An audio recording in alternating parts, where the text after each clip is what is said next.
Good afternoon. Excellency, distinguished guests, ladies and gentlemen, welcome to the seminar on ASEAN-Korea Culture and Tourism 2022, streaming live from Seoul, South Korea.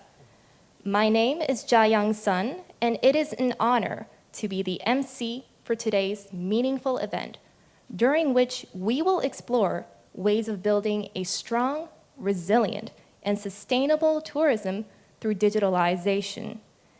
This seminar is co-hosted by the ASEAN-Korea Center, the Korea Tourism Organization, and Travie, and we are in cooperation with the ASEAN Secretariat. Today's seminar will consist of an opening ceremony, keynote session, and 2 main sessions, each including a discussion round at the end. The capacity building workshop will be held tomorrow online on Zoom for registered participants. Let me remind you that this seminar is streaming live on the ASEAN Korea Center YouTube channel, and simultaneous English and Korean interpretation will be provided.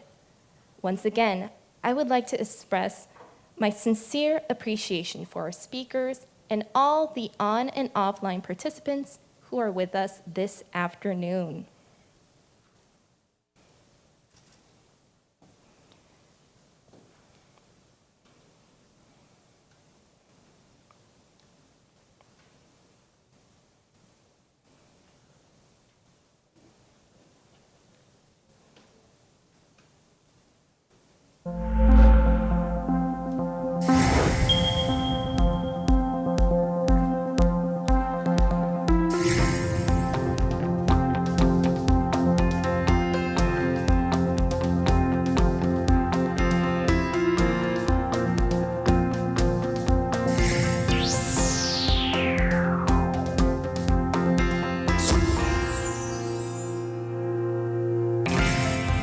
ASEAN, a key partner of Korea.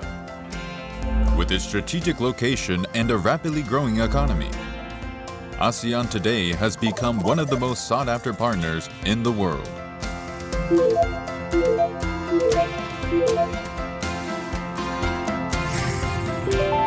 Based on a strong foundation of friendly relations, ASEAN and Korea have developed close partnerships in the political, economic, socio-cultural sectors.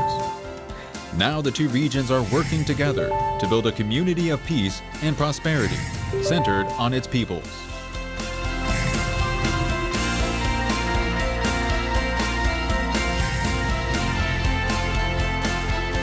The ASEAN-Korea Center was established back in 2009 with a vision to build a lasting and genuine partnership between ASEAN and Korea.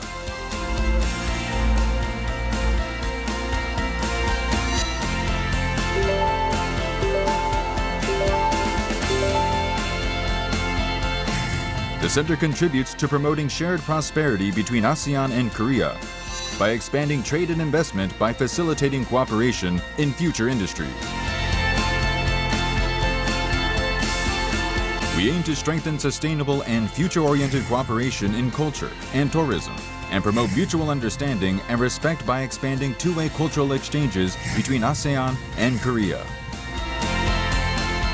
The center is also laying the foundations for the establishment of the future community of ASEAN and Korea by raising public awareness on the importance of ASEAN-Korea partnership and facilitating exchanges among the youth and professionals of the 2 regions.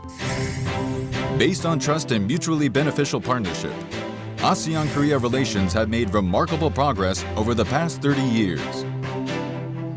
And by connecting the peoples and sharing prosperity, the ASEAN-Korea Center will make every effort to build a more peaceful and prosperous community of ASEAN and Korea.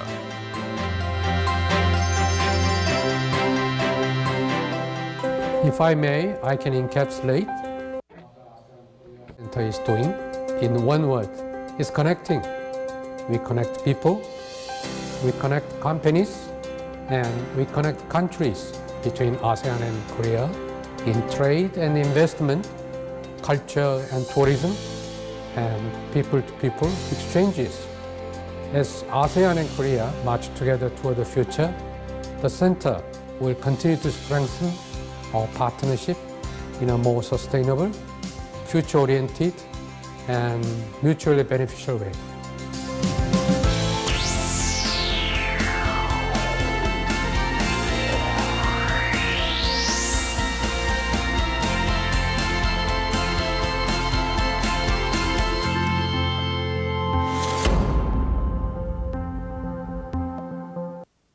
There's a whole world for you to explore, an adventure to discover.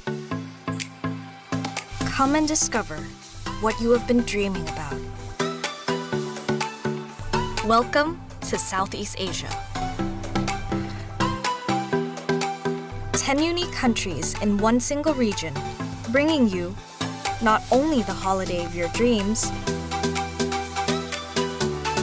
but a journey to revive your spirit.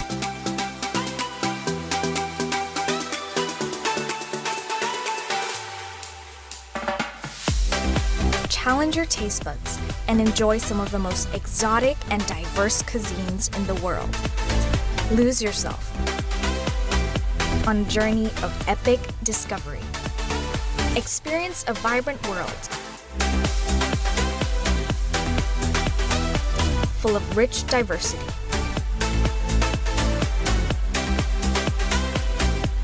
Explore ancient sites and immerse yourself in the region's colorful cultural heritage.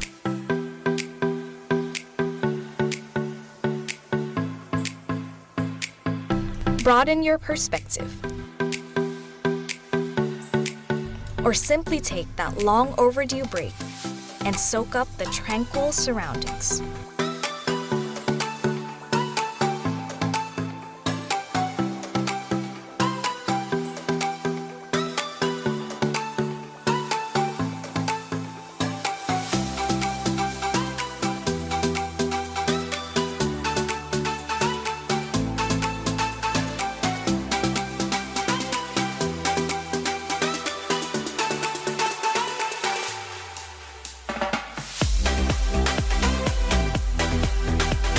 Don't let your imagination leave you wanting more.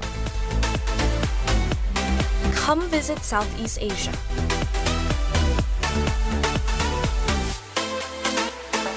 And begin your new adventure.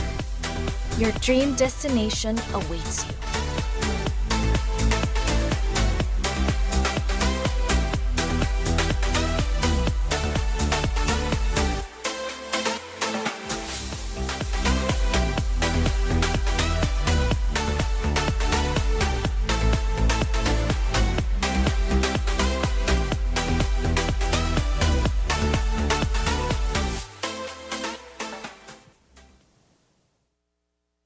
Now, it is my great pleasure to introduce His Excellency Kim Hae-yong, Secretary General of the ASEAN-Korea Center, for his opening remarks. Ladies and gentlemen, please welcome His Excellency with a big round of applause.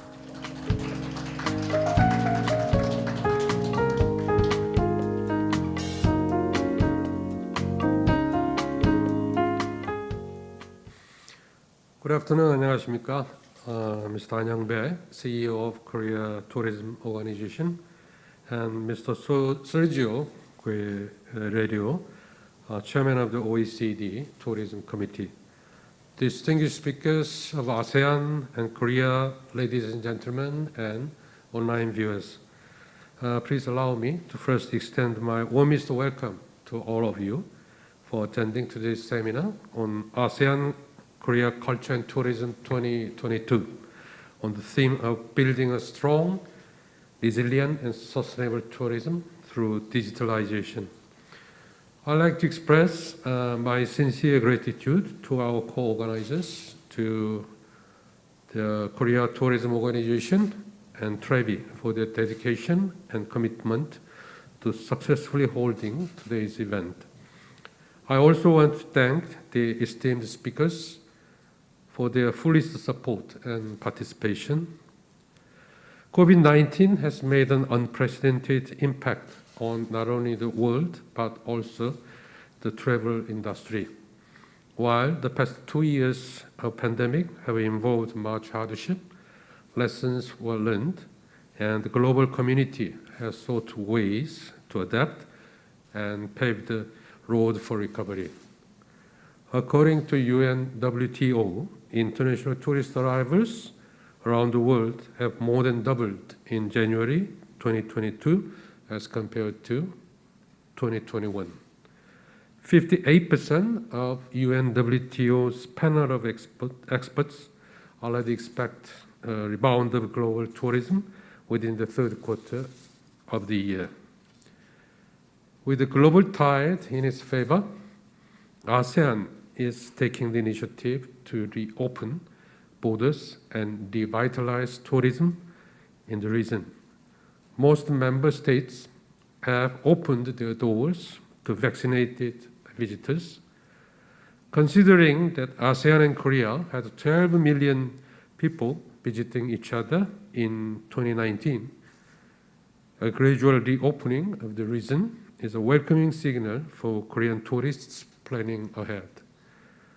To steer a new course in the post-pandemic era, it is important ASEAN and Korea look beyond recovery and build resilience and sustainability. Therefore, digitalization and the transition into smart tourism is the way forward.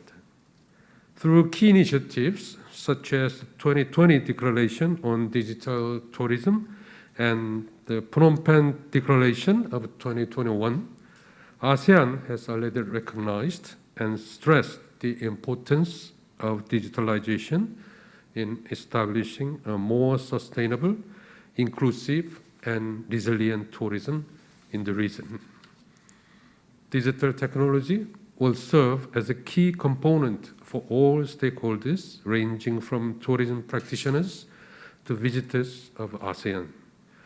Moreover, establishing the foundations of sustainable tourism will play an important role in the reopening phase of the region.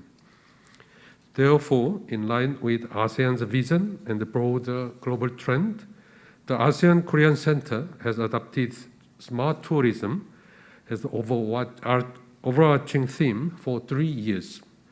In 2020, this series began with the pressing issue of recovery from COVID-19 through smart tourism. Then we proceeded to discuss ways of rebooting the digital marketing aspect of tourism in 2021.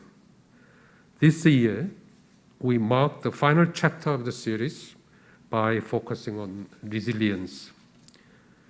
In our seminar today, we will discuss digital transformation and sustainable tourism across 2 sessions. This will be complemented by a capacity building workshop taking place tomorrow that will explore trends and marketing tactics in digital tourism. I hope today's seminar will serve as a venue for sharing experiences, finding common ground, and crafting ways to revitalize tourism between ASEAN and Korea with digitalization as our guiding compass. Let us work together to strengthen our competence and foster the amity and trust shared between the 2 regions. Being said, I wish you all a pleasant and fruitful time. I thank you very much. 감사합니다. Thank you, Secretary General. And now, a congratulatory message will be delivered via video by Mr. Young-bae, CEO of the Korea Tourism Organization. Ladies and gentlemen, please welcome him with a warm round of applause. 안녕하십니까. 한국관광공사 사장 안영배입니다. 한아세안 센터와 한국관광공사 그리고 트래비가 공동으로 주관하는 2022 한아세안 문화관광 세미나에 함께해 주신 여러분께 감사드립니다. 이번 세미나를 위해 애써주신 김혜영 총장님을 비롯한 한아세안 센터 직원분들과 트래비 관계자분들께도 감사의 말씀을 드립니다. 코로나19가 아직 끝나지 않은 상황에서 이번 관광 세미나는 더욱 큰 의미를 가진다고 생각합니다. 올해 세미나에서는 디지털화를 통한 강력하고 회복력 있고 지속 가능한 관광 수립이라는 주제로 다양한 관광 트렌드를 살펴보고 특히 한아세안 양 지역 간 관광 활성화 및 인적 교류 재개를 위한 전략과 전망 등 다양한 의견이 소개될 예정입니다. 이번 세미나가 앞으로 한아세안 관광산업 재개를 위한 스마트 관광 전략을 도출하는 밑거름이 되어 한아세안 관광업계가 재도약할 수 있기를 진심으로 기원합니다. 감사합니다.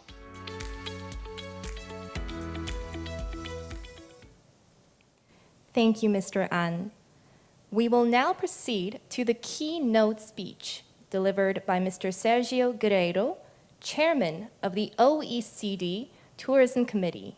He will be presenting on Smart Tourism, a path forward for a resilient future. His speech will be delivered by video. Ladies and gentlemen, please welcome him with a warm round of applause. Good afternoon, everyone in Korea.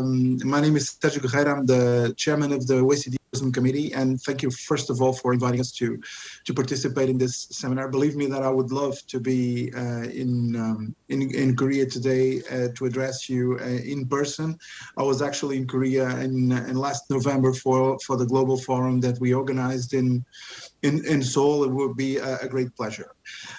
Today, I'm going to use the next few minutes to talk you a little bit about smart tourism and the role of digital in the future of tourism. And I hope this presentation also can help you to design your strategies in your seminar.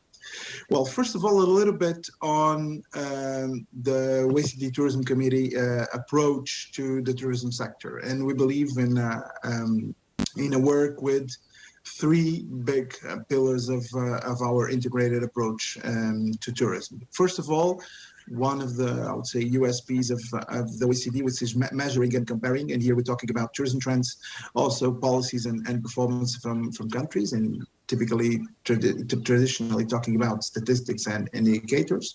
Then we advocate, and I believe with COVID-19, better than ever, this was really a key element for the way that we see tourism policies, which is a all of government approach, which tourism, as you all know, is very transversal and very horizontal in a way that touches very other areas of government within ministries. And one thing that we see is the success of tourism policies remain on the whole of government approach, and everyone having the same perspective on the tourism sector. Finally, we are an economic analysis bureau, and obviously we do analysis on several policies. We design policy recommendations and policy advice to governments.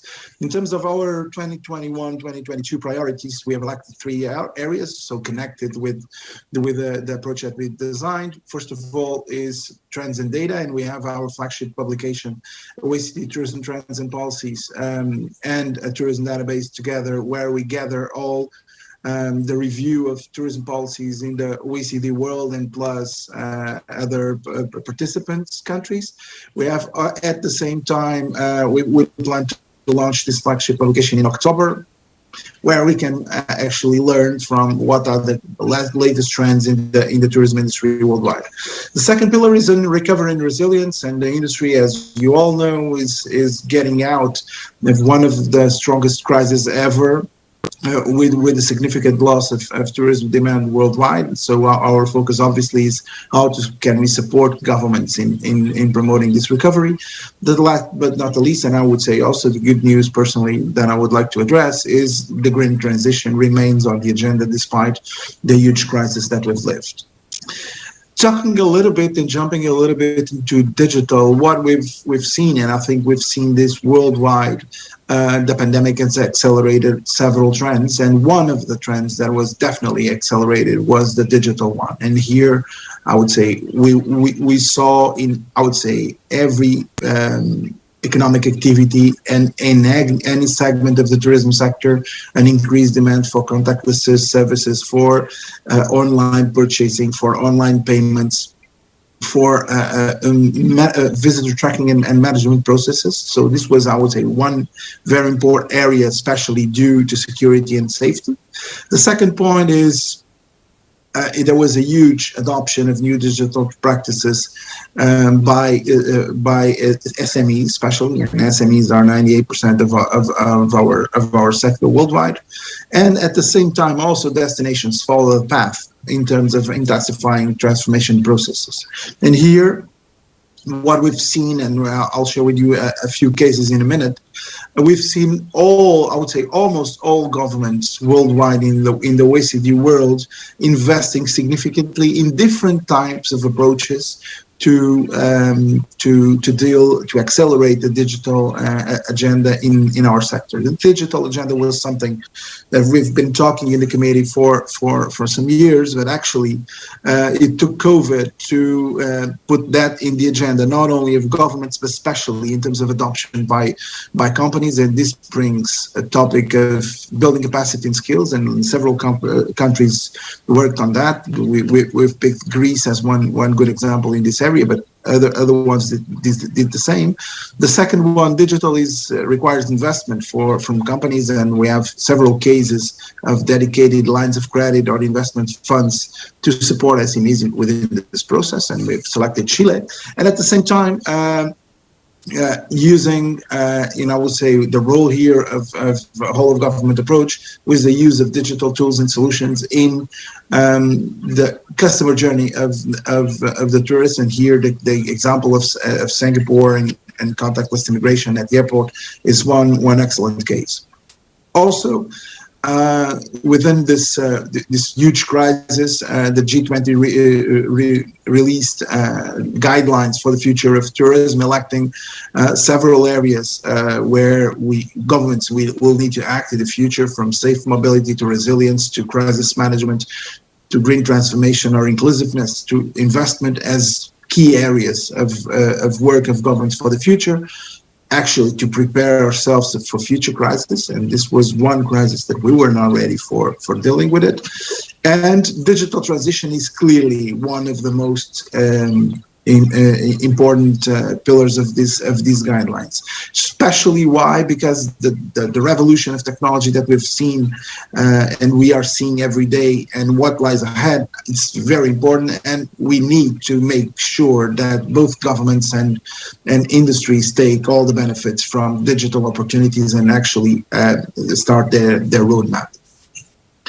So looking at the tourism sector, as we know, mostly made by SMEs and low-skilled workforce, one of the key challenges is how can we actually extend the use of digital technologies, both in SMEs and both throughout the tourism workforce. And here we've been trying to analyze and prioritize policies that can actually close the gaps in terms of digital skills and infrastructure. And here, I would say one lesson that we also have is don't look at the present, look especially on the future, because things are moving in such a speed that it's one important way of doing policies, understanding what lies ahead in terms of digital revolution. Another lesson from private sector and local networks to actually develop this digital capacity.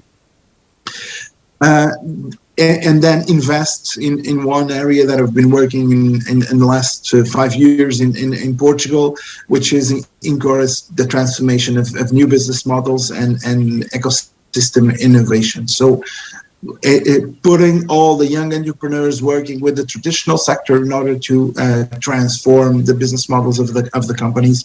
Please don't forget that the 2008-2009 crisis brought a giant in the tourism industry, which is Airbnb. And there is absolutely no reason that the industry will not change after COVID with such a disruption. This was actually one of the topics and policies that we organized with the Ministry of Sports and Tourism in Korea from the 3 and 5 to November. had the pleasure to be in Seoul for this event, and actually one of the key messages that highlighted from the conference was the role of digital in terms of making the access to digital solutions and digital capabilities to universal access to all SMEs as one of the key questions actually to drive change. And change is governments tend to see ourselves as the only through, but more and more we need to look at what are the transformations in the demand, and the demand and the new generations are digital only. They want to expect to have all this all the information in smartphones or tablets or these kind of tools.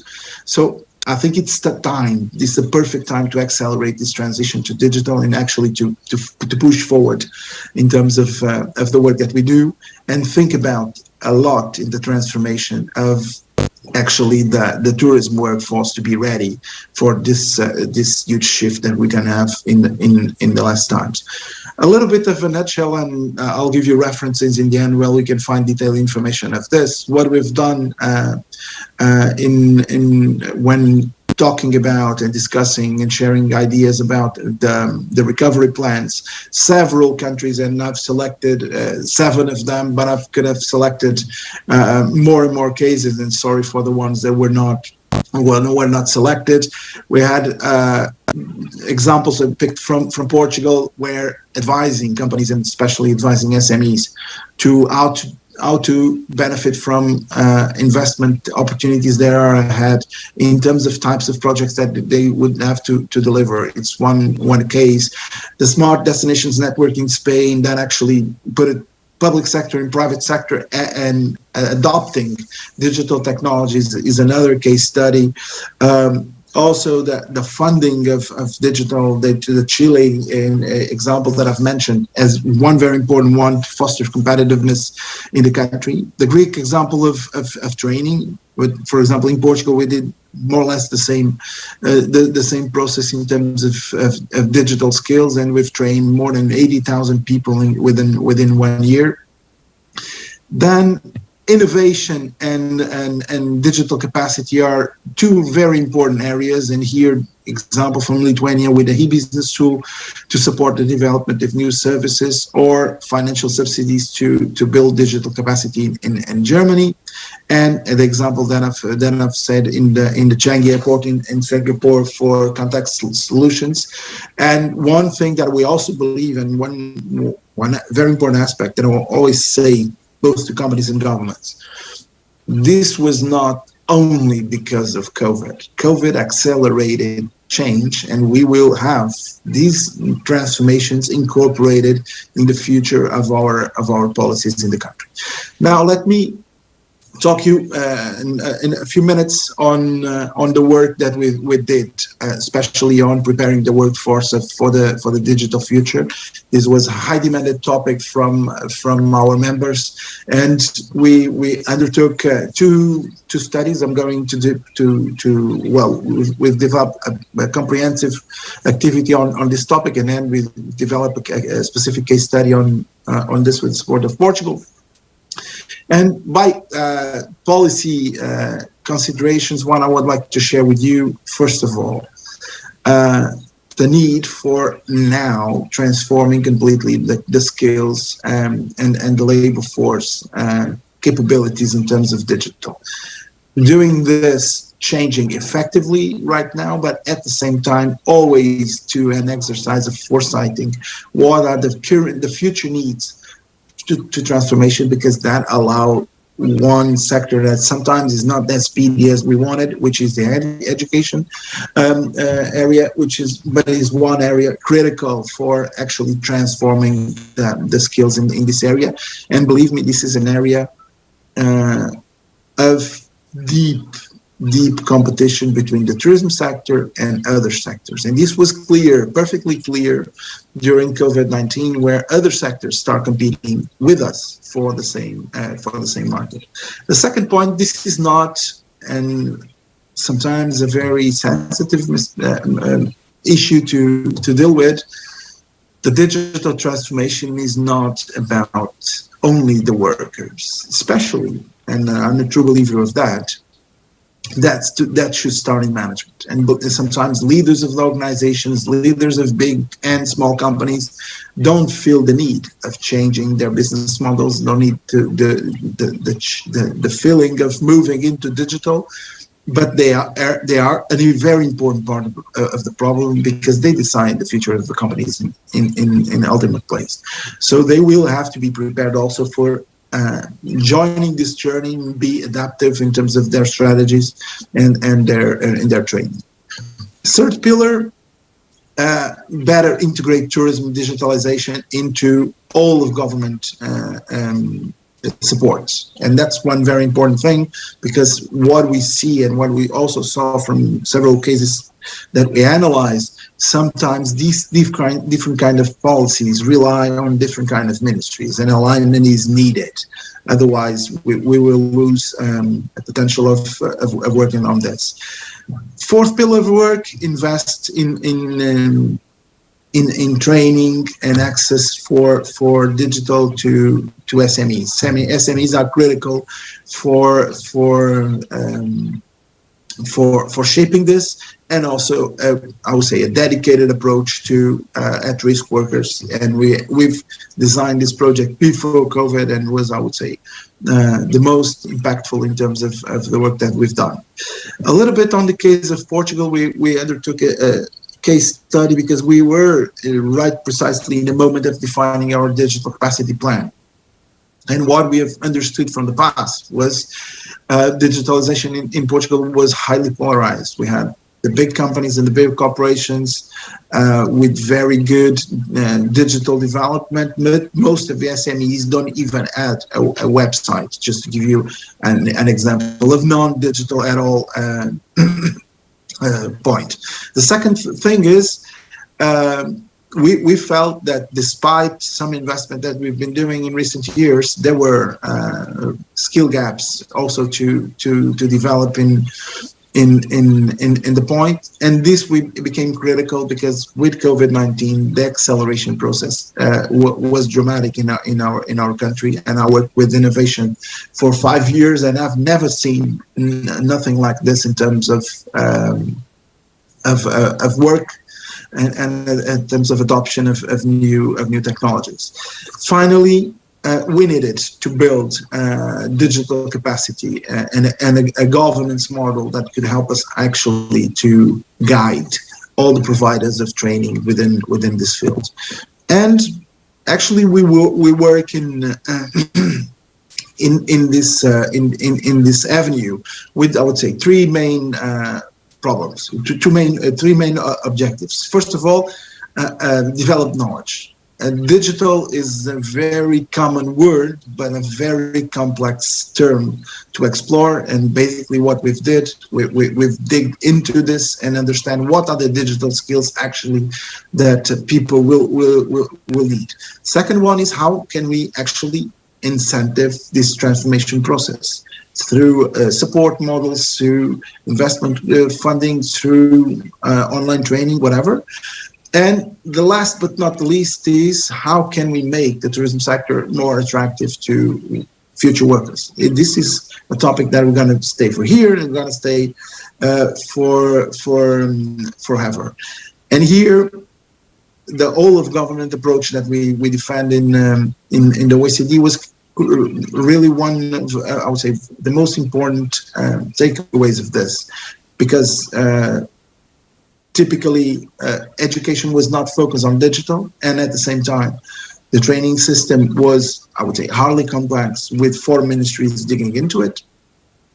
Then in terms of the cohesion of delivery of initial education, actually that was one of the main objectives of our work. So how can we make it coherent in the first place, and how can we also develop new funding mechanisms that can help companies to invest in training as a whole?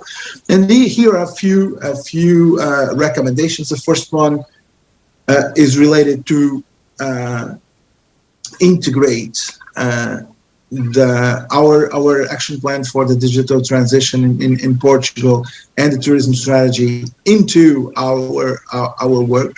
And basically, this cannot be a standalone process. This has to be a process perfectly aligned with the national strategies on this and with the funded allocated to those strategies. So first of all, very important one. The second one, having a central role from the National Tourism Board in promoting training to small tourism businesses as one of the most important thing. Third is what I call bring the urgency of transformation, which is spreading out and mobilizing the old travel and tourism sector in Portugal to actually do this kind of transformations. So companies actually feel aware of the need of transformation and also at the same time invest in the training of their employees. And finally, we've developed, and there was one of the key recommendations of the process, and we are actually working precisely on that field. And we've released, since the release of the study, several instruments for that. We call it program upgrade, which was actually a dedicated mechanism of funding to support this kind of trainings in this kind of areas. As I said, we also have a very, I would say, open policy in terms of sharing knowledge with our members, first of all, but also with the tourism sector in general. Here are some of the links. You can find it at oecd.org/CFE/tourism. You can find all these working papers fully available for free. So the work, the case study that we did in Portugal, the G20 Rome guidelines for the future of tourism, where OECD was the producer. At the same time, an overview on the policies and recoveries from the tourism sector, and also OECD paper on managing tourism development for a sustainable and inclusive recovery. And this ends my presentation. Thank you very much for having me, and believe me that I'm truly sorry for not being with you in this event in person. I would love to go back to benefit from your fantastic hospitality. I'll give you my contacts, also the social networks of the OECD Tourism Committee and the CFE, and will be totally available for any question that you might have now or in the future. Thank you very much, and wish you a very nice seminar. Thank you. Thank you, Mr. Guerreiro. We will now move on to the first session of the seminar, Coping with COVID-19, Journey to Digital Transformation. This session will focus on digital transformation in the tourism sector by examining the digitalized hygiene protocol of ASEAN, new digital tourism trends, and ways to improve, develop, and capacitate digitalization of local governments.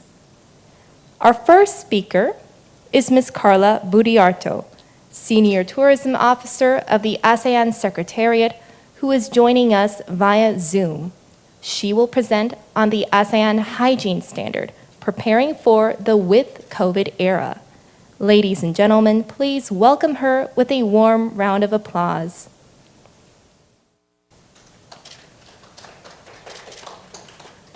Thank you very much. Good afternoon, Excellency, distinguished guests, ladies and gentlemen. Before I start my presentation today, I wish to thank His Excellency Ambassador Kim Hae-yong for his kind invitation to the ASEAN Secretariat to participate in this very important event. This seminar is timely organized, considering the development and trends in the tourism industry in the region. Ladies and gentlemen, I wish to do my presentation in different parts, 4 parts. The outline is shown on the screen. The first part, I will talk briefly about the tourism amidst the COVID-19 pandemic, followed by the key ASEAN documents to promote sustainable and inclusive tourism. The third part of my presentation will focus on ASEAN guidelines on hygiene and safety for tourism professionals and the communities in the tourism industry. And last but not least, I will discuss a little bit about ways forward in ASEAN in terms of implementing the ASEAN guidelines on hygiene and safety for tourism professionals and the communities in the tourism industry. Ladies and gentlemen, before COVID-19, tourism was one of the fastest growing sectors in ASEAN, with an average growth of close to 7% annually. However, during COVID-19, as in other regions, in other countries in the world, we have seen a devastating number of fall in the tourism performance. The tourist visitors to ASEAN declined from 143.61 million to 26.15 million in 2020, representing a negative growth of 449%. Of the 144 million tourist visitors in ASEAN in 2019, it was recorded that 36% comes within ASEAN countries, 23% from China, 7% from Korea, and 6% from European Union. As you can see on the screen, Korea is one of the top 3 visitors to ASEAN.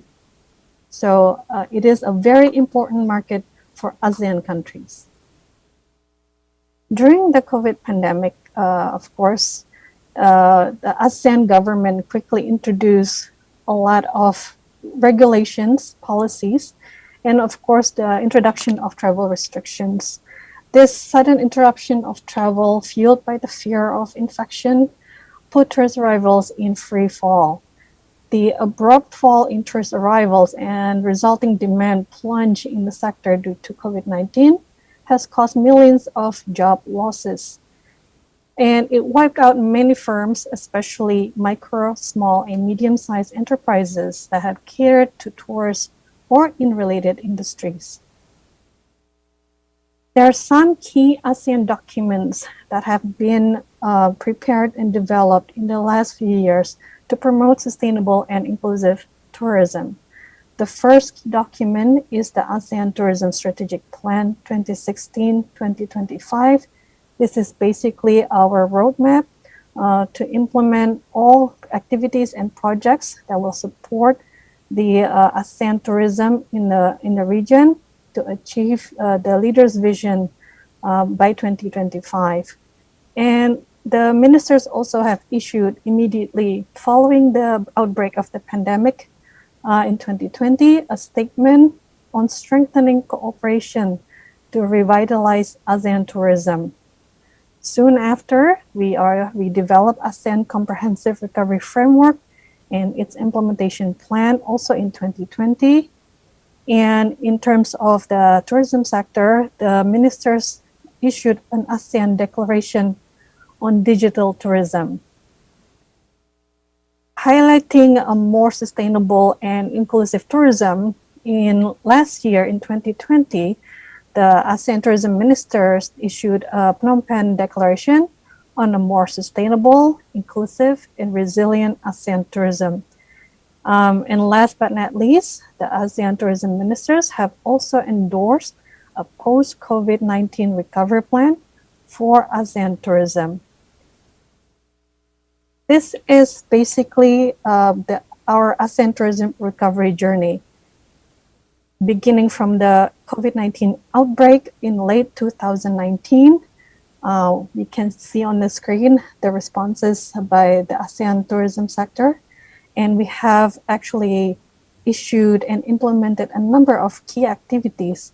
The last being the endorsement of guidelines on hygiene and safety for tourism professionals and the communities in the tourism industry just this January, where the ASEAN tourism ministers actually met for the first time in hybrid format, where some ministers attended the ministerial meeting in physical, in person, in Sihanoukville, Cambodia. So the ASEAN Tourism post-COVID recovery plan has been align with the broader ASEAN strategic document, which is the ASEAN Comprehensive Recovery Framework. So anything that we are implementing under the tourism sector has been aligned with the bigger strategic plan. Allow me to continue with the ASEAN guidelines on hygiene and safety for tourism professionals and the communities in the tourism industry. These guidelines have been developed based on international and national standards and best practices.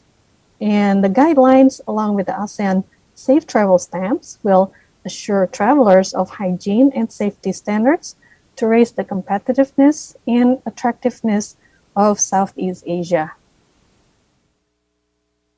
The guidelines covered 8 tourism sectors in ASEAN. These are just the first steps, and these 8 sectors were particularly picked based on our priorities in the region and also the trends in tourism in the world. The first is the guidelines cover the accommodation sector. This is particularly for front office and housekeeping, restaurant for food and beverage services and food production, facilities, gym and pool inside the hotels and resorts, spa and wellness, community-based tourism and ecotourism, travel and tour operations, theme park, and convention center. For the guidelines of all these 8 sectors, it is accessible on our website. We have provided the link on the presentation slide, and this will be accessible later to all participants. In addition, we have also prepared quick checklists for the industry who are going to participate in the implementation of these guidelines. The checklist covering key important issues that are going to be assessed later on when they are going to apply for accreditation for the Safe Travel Stamp. The first one is personal hygiene protocols. And the second is on physical distancing protocols. Third is health safety protocols. Fourth, emergency preparedness protocols. Fifth, sanitizing and disinfecting protocols. And the sixth is service delivery protocols before, during, and after doing the service. So part of this communication toolkit for the guidelines on ASEAN hygiene and safety for tourism professionals and the communities in the tourism industry is the ASEAN Safe Travel Stamp. The stamp is appear on the screen. And this stamp can be used by the tourism industry players. These are for companies to show compliance with the guidelines. And the stamp will be accredited by the respective ASEAN member states. And we have also already published the style guides on our website, as the link is already shown on the screen. Any interested tourism industries who wish to later on apply for this safe and warm travel stamp can look at the style guides after they receive the accreditation by their respective ASEAN member states. Next, we have also developed a promotional video aimed at tourists to instill trust and confidence that ASEAN member states are implementing the highest standard for hygiene and safety. Please enjoy the short video. Southeast Asia is excited to welcome you back. The Association of Southeast Asian Nations, ASEAN, has developed common guidelines to promote hygiene and safety throughout our tourism industry, so that you can trust that your visit will not only be beautiful, fascinating, and warm, but safe and healthy too. Tourism businesses in 8 sectors, including hotels, restaurants, spas, fitness facilities, community-based tourism, tour operators, convention centers, and theme parks, are now implementing the common ASEAN guidelines on hygiene and safety. Entry to tourism businesses will include automatic temperature checks and no-touch hand sanitizer, because safeguarding your health couldn't be more important. Inside establishments, tourism professionals are implementing industry standard practices, including masking, disinfecting surfaces, social distancing, and more, to make your trip safe and enjoyable. Maintaining the safety of the guests and staff is our highest priority. Businesses that adhere to the guidelines may display the ASEAN Tourism Safe and Warm stamp, so you'll know you can trust them. Southeast Asia is ready, and we can't wait to see you.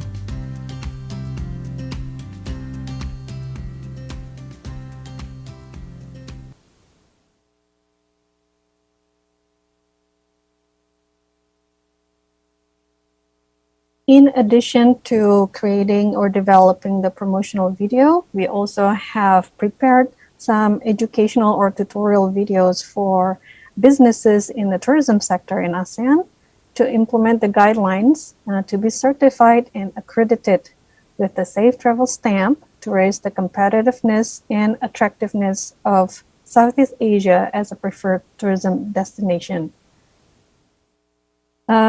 This is my last part of my presentation. I will briefly go over ways forward in terms of implementation of the ASEAN guidelines. We would need all the support of ASEAN member states to implement these guidelines. Of course, with the collaboration with all the relevant stakeholders and also other international organizations that are relevant for the tourism sectors. And we would need the assistance by all the relevant stakeholders to disseminate the information regarding these guidelines. And next, within ASEAN, we will develop a handbook on certification process for the accreditation of ASEAN Safe Travel Stamp. Currently, this is being discussed by the relevant ASEAN Committee on Tourism Committee. And also in terms of technicals, the ASEAN tourism sector will be reviewing their common ASEAN tourism curriculum and revise it or update it accordingly in line with the guidelines. And last but not least, of course, we would need to train our industry players and also our master trainers and master assessors on the updated curriculum and toolboxes. I thank you for your kind attention. Thank you, Ms. Budiarto. Next, allow me to invite Ms. Kim Min-hye, head of the Incheon Tourism Organization, for her presentation, Digital Transition of Tourism Destinations and Trends in Korea. Ladies and gentlemen, please welcome her with a warm round of applause. 안녕하십니까. 저는 Good afternoon, ladies and gentlemen. I'm Kim Min-hye from Incheon Tourism Organization. It's a great honor for me to be invited to this meaningful seminar, and today I will talk about some of the smart tourism cases carried out by local governments in Korea. It's a great honor for me to be given this opportunity to make this presentation. Over the past several years, as the chairman of OECD has mentioned, and as the ASEAN-Korea Center Secretary General has mentioned, the entire tourism industry has suffered greatly as a result of the pandemic. COVID-19 has changed our daily lives upside down. And in every aspect, tourism industry is going through changes in all aspects. There is a strong emphasis on safety and hygiene. And regarding individual tours, young people are increasingly traveling in smaller groups now. And digital transformation is accelerating in the tourism industry as well. Digital transformation in the tourism industry is something that has been done even before the pandemic, but pandemic has accelerated this transformation, made this transformation more desperate and more essential. This is more than just changing the information to be digital. This will allow us to create more diverse and new services in tourism industry. For example, virtual tours and online services. All of this is increasing the online portion of tourism experience. And as a local government organization, like our organization, we are finding various ways to use big data in tourism industry. Against such backdrop, the Korean government and local governments throughout Korea are very much interested in turning our smart tourism industry into a smart tourism, and Incheon is one of the smart tourism city. Of course, Incheon is the third largest city in Korea. We have international airports and ports. And we have been selected as Korea's first smart tourism city that has been carried out by Korea Tourism Organization. And because of the pandemic, local governments around Korea were very much interested in smart tourism city. And smart tourism city, in our definition, is adopting new technologies like AR, VR to offer differentiated and convenient travel experience to tourists, and using the data to further improve the tourism infrastructure. And Incheon was the first city to be selected as smart tourism city. And this year, Suwon, Yeosu, Daegu, Ulsan, some other cities like Yangyang. So a total of 10 more smart tourism cities have been selected this year. This picture shows the smart tourism city in Incheon. It has the largest Chinatown, and it has tourism destinations like Walmido. And we wanted to develop this into a smart tourism city where you can travel with an application. We need to offer you more information about this area. This Incheon Open Port started from a small fishing village named Jaemulpo. In 1883, when we opened our ports for the first time to Western culture, a lot of people began to arrive in this village, and this is where the first Western village has been established in Korea for foreign residents. So this is one of the major tourism destinations of Incheon, and we have many Korea's firsts in Incheon. We have the first Western hotel in Korea, the first park in Korea, the first railway in Korea. So Incheon has so many of Korea firsts. And it has been known as a destination with modern history and cultural destinations. And there are many popular restaurants as well in the region. And some young Korean people come here, dress themselves in the 1950s retro fashion style, and take pictures.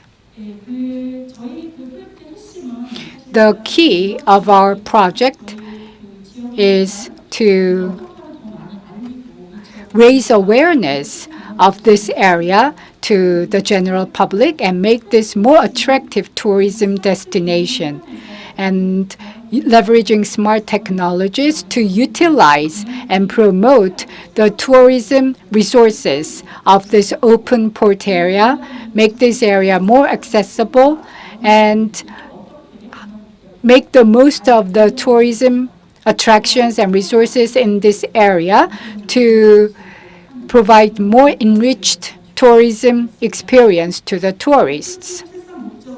The goal of this project for the tourism is to offer more experience, interesting experience to the tourists so that this can be more attractive tourism destination. And we are not restricting this to companies in Incheon, but we are also open to participation from private sector innovative companies. So a lot of private sector companies worked with us on this project. And we created a platform to let many more people know about this destination. As you can see, these are architectural buildings from those times of the 19th century. So it's as if we have gone back in time to the 19th century. And we call this time travel destination. Taking a hint from this project, we have developed AR/VR contents using AR/VR technologies so that tourists can feel like they have gone back in time to Jaemulpo of the 19th century. So tourists will be able to meet with the residents of Jaemulpo of the 19th century and hear from them what it is like to live in Jaemulpo in that area. So not just from the tourism guide, they are going to learn about this through smart guides. So it's as if they are going to be living and visiting this real place.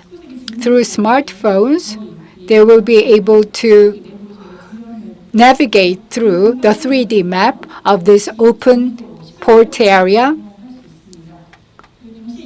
So this is going to be a very immersive experience. And you can even talk to the foreign residents in the area. And this is the Chinese village, Japanese village. You're going to have a panoramic view in the 3D map. This is how the jjajangmyeon, the Chinese noodle dish, has been invented in Korea. And this was the social club for foreign residents. So it's going to be a very lively 3D map-based experience. And before you even go to this place, you will be able to collect a lot of information from the 3D map and application itself. And tourists who visit the open port will be able to utilize this application called Incheon Easy, which is a smart guide tour app that offers a lot of convenient services. So this application will serve as a platform connecting the tourism with the site of attraction. And it will also offer services in foreign languages. On top of the time travel, this will offer a lot more additional services. And one of the unique features is that personalized services can be offered using AI. In Korea, MBTI character test is gaining a lot of popularity. Incheon Easy, depending on personal taste and needs for travel, which varies greatly from individual to individual, Incheon Easy will provide you with your individualized tour plan based on your needs and preference. And you can also make mobile payments and download a lot of discount coupons. And these are the means of transportation available in the region. These are very unique mobility instruments. Incheon Easy will connect tourists with a lot of services offered by the local vendors. And utilizing the innovative technologies, I think the ultimate goal of this effort would be to digitalize the tourist attraction sites. And we really need participation from tourism service providers in the area. And as this service expands into online space, into new sales channels, I'm sure this will promote the economic activities in the tourism area as well. In local governments establishing tourism policies and tourism organizations like Incheon Tourism Organization will be able to gather real-time data of tourists, which will help us greatly to identify who's coming to the region, how long they're staying, what kind of contents and services appeal attractive to them, how much money they're spending. All that information can be fed back into establishing better marketing strategies for the future. So far, our tourists who visited the open port areas were usually in their 50s and 60s. Probably it has to do with the fact this is a site of historic value, and many people remember visiting there as young people. By digitalizing the tourism attraction sites, we also want to target the MZ, young generations, by offering digitalized and trendy tourism services, offering them more diverse and enriched experience to attract more younger visitors to these areas, and also make them stay longer as well.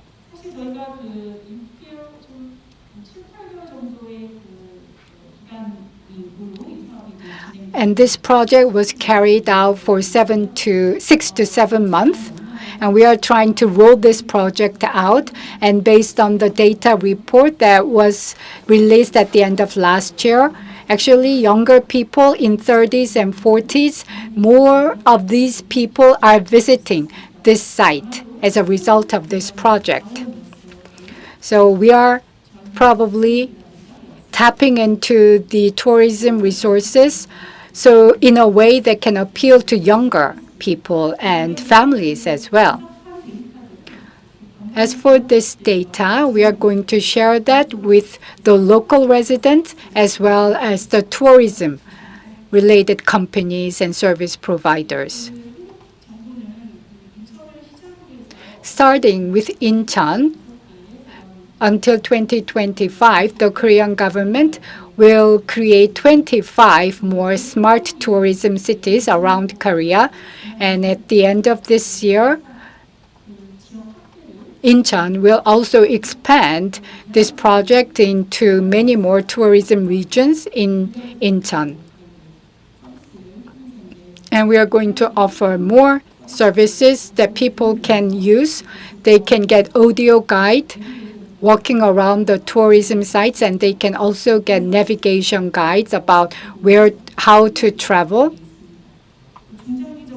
As a mid and long-term project, through digitalization of tourism sites, we want to promote local commercial activities and encourage local stakeholders to this experience. I hope you can visit Incheon whenever you have a time and get a taste of smart tourism project in Incheon. I hope we can all travel without our masks on soon. Thank you very much. Welcome Mr. Song In-hyuk, CEO of Unique Good Company, who will be presenting on the development of promotional contents for local tourist destinations, focusing on local content creators. Ladies and gentlemen, please welcome him with a warm round of applause. Hello, I'm In-hyuk from Unique Company, and today I'm going to introduce a new smart tourism solution you can use. It's named the Real World. I'm not good at speaking English, but I try for your understanding. You know, the world we live is full of stories, not for the places as destinations. Real World is a solution for playing the stories as an experiential and interactive way.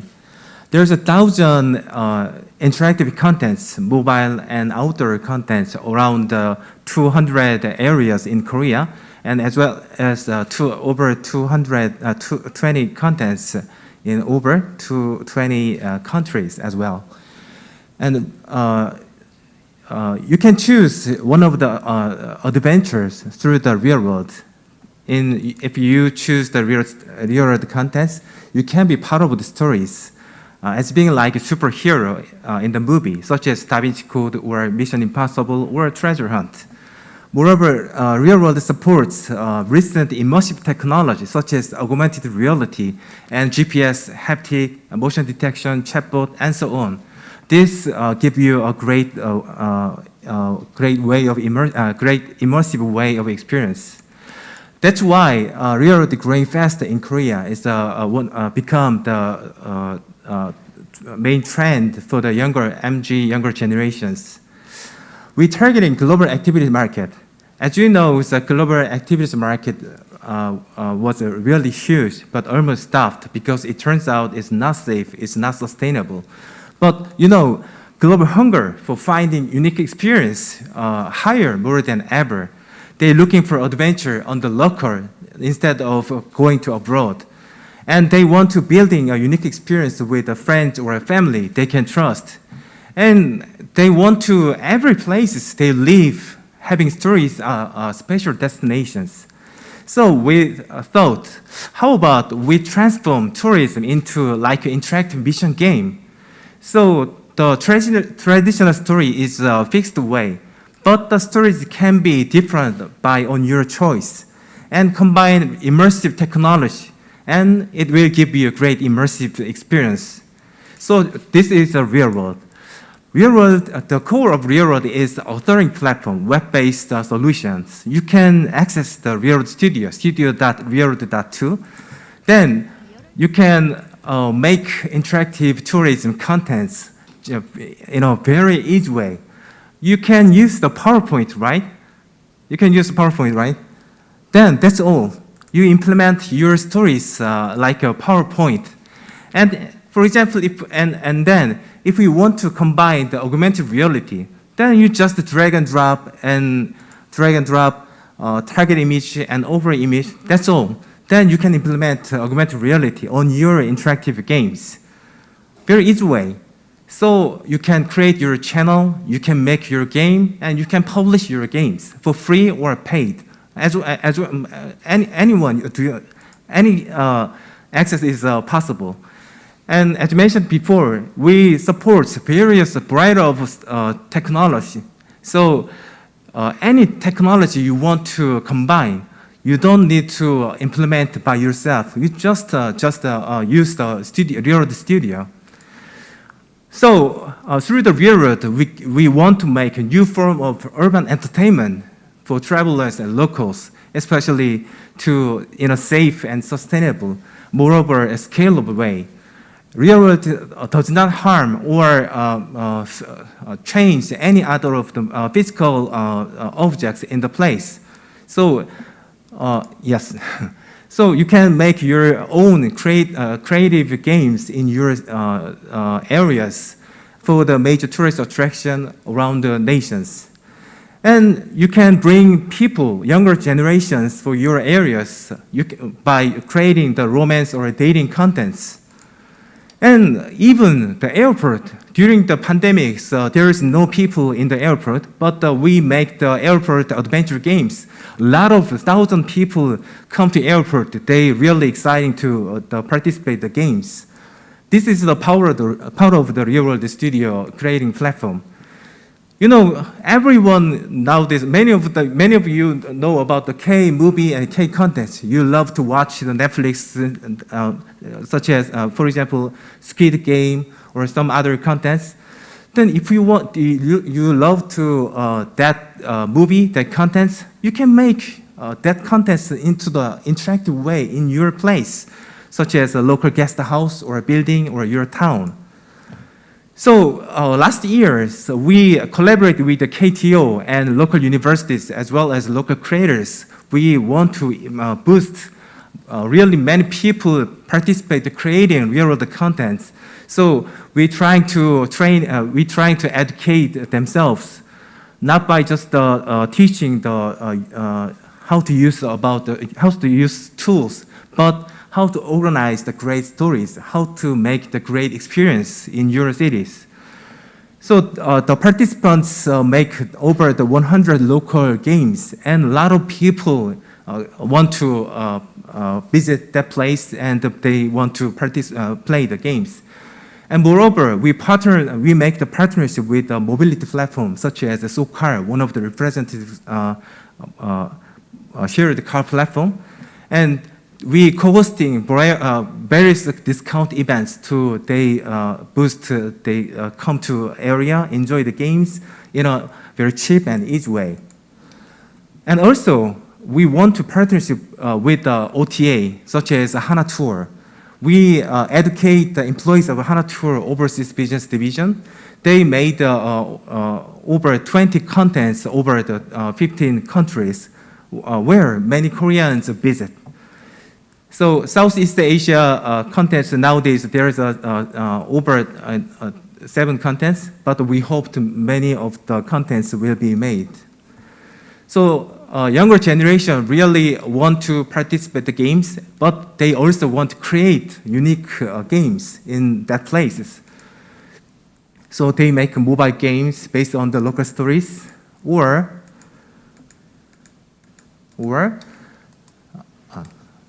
they make adventures in their cities, and they also make a scavenger hunting in the town.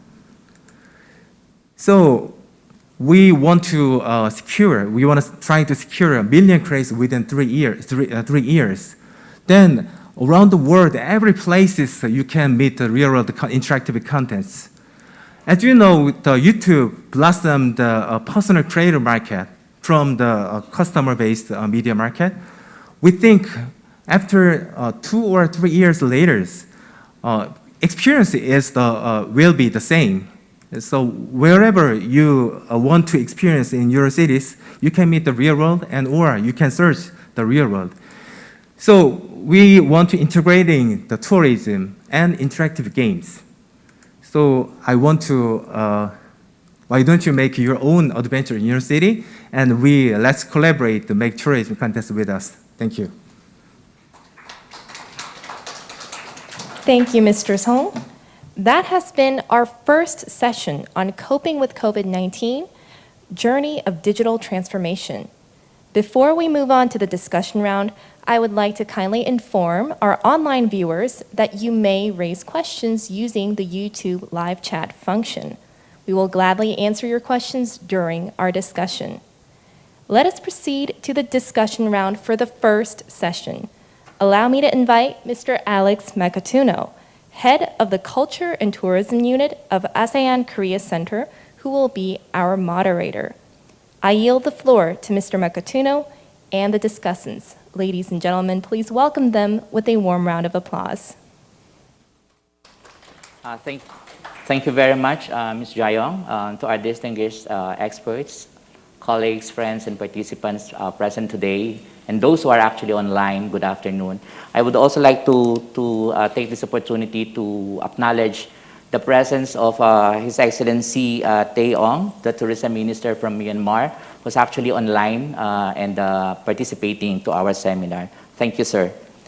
To start with the session, I am pleased to welcome once again our speakers who generously shared their expertise and presented new digital tourism trends and important measures for the tourism industry to cope up with the impacts and effects of COVID-19 pandemic.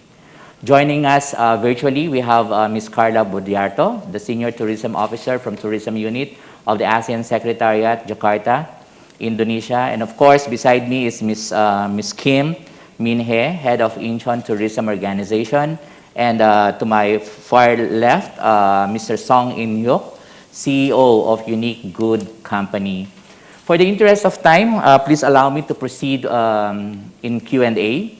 Our first question would be given to Ms. Kim. So Ms. Kim, your presentation on digital transition of tourism destinations and trends in Korea is overwhelming, particularly the elements and differentiated tourism services, from the features features of app to digitalization of local destinations and data collection.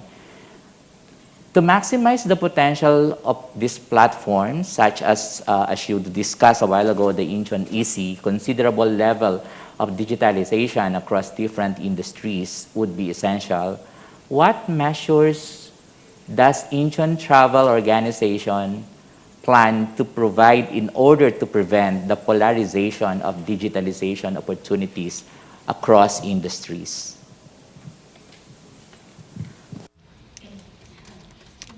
Thank you for the question. As for our platform, this platform is about connecting the tourists with our tourism sites. Incheon Open Port, actually, the smart project area, has a lot of small businesses like restaurants and cafes. They are kind of far-fetched from digitalization. But in order to promote digitalization of this tourism area, we have actually carried out a lot of digital infrastructure building activities. We have installed free Wi-Fi network, and for payment or settlement, we wanted to allow tourists use various instruments or softwares to make the payment. So that requires a lot of digital infrastructure, and we supported the construction of such digital infrastructure, and we also offered continued education and training so that people in the tourism industry are better equipped to deal with digitalized tourists. Not just the central government, but many local governments around Korea are trying to promote the growth of digital venture companies in tourism industry. We provide them with office space and some project advice so that innovative tourism companies can work together with the local vendors, collaborate together to create more innovative tourist services. And we are running some competition for bright and new ideas, and we also provide some financial support. Thank you, Ms. Kim. Based on the answer, the way I understand, I think the digitalization infrastructure is one of the most important factor in order for you and to other industries or key players to implement such programs on digitalization. I just want to make a follow-up question, a very quick follow-up question. How do you manage how do you facilitate the kind of collaboration between your organization and the government and the community as well?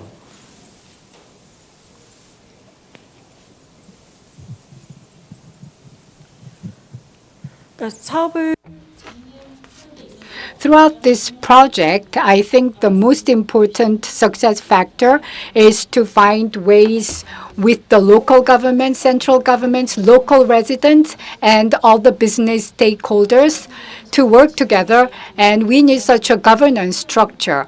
The people who visit this area, well, actually, the people who run business in this area tend to be older in their age. And we encourage innovative technology companies to work together with these vendors to overcome the digital skill gap. And also working together with the young entrepreneurs in the region, we are creating governance structure to promote digitalization of these areas. That's a very good answer, and I hope our participants would be able to somehow adopt those measures that you are actually implementing. Now, I would like to ask a question for Mr. Song.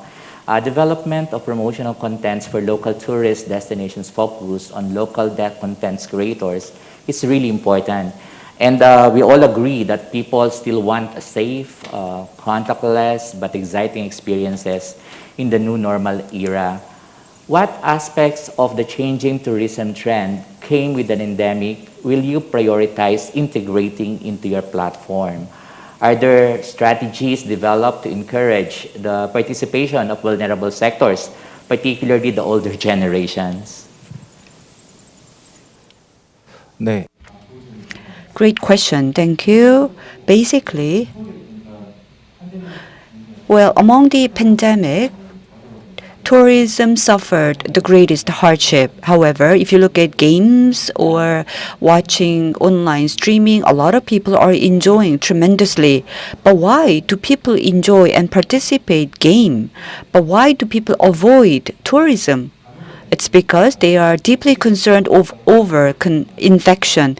But also from the perspective of Korea, Korean people would like to enjoy active leisure, but mostly it's dominated by MZ generation, young generation.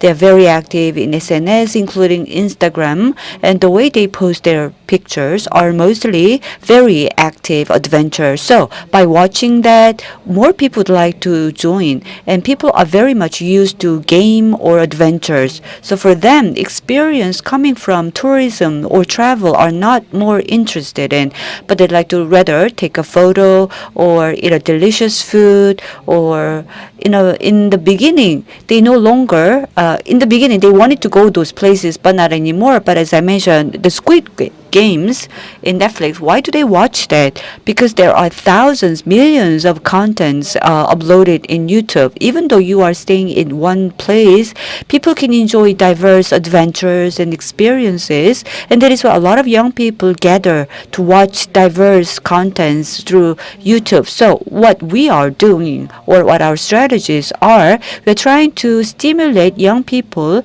and then instead of going physically to the theme park or to a certain place, they can enjoy contents, and virtually they can visit these places. We want a lot of people to join as a creator. We want them to create as much content as possible. We've done some competition, and you know that in Korea there are more than 180 counties, and every single counties in Korea apply for that. So competition ratio was 1 to 20. Everyone would like to create their own contents. So they would like to come up with a new contents that expresses or introduce their own counties or town. So content creation is not only a major priority for the young generation, but also to the older generation. Your question about the vulnerable sectors like older generation, well, they are also enjoying the games together with their family, like finding the treasures or those kind of games. They can easily make these kind of contents using our solution. So the real world solutions that we provide is open solutions, and we can meet the needs of the different people, different generations, and they can definitely join that. So every single generations, regardless of their age, they can come and join that. Thank you. Much, Mr. Song. It seems that the creators, I mean the creativity of the creators and the contents are actually the main element why we can say that it's really for all generations, right? I would like to ask Carla, Ms. Carla of ASEAN Secretariat. We are all aware that the ASEAN Secretariat and the National Tourism Organizations have developed ASEAN tourism standards on spa, community-based tourism. We have green hotel, clean city, and even toilet. And recently, these ASEAN guidelines on hygiene and safety for professional and communities in the tourism industry. Probably some of our participants here would be interested to know how this ASEAN Secretariat, these standards will be able to implement further. We actually saw in your presentation the work forward, right?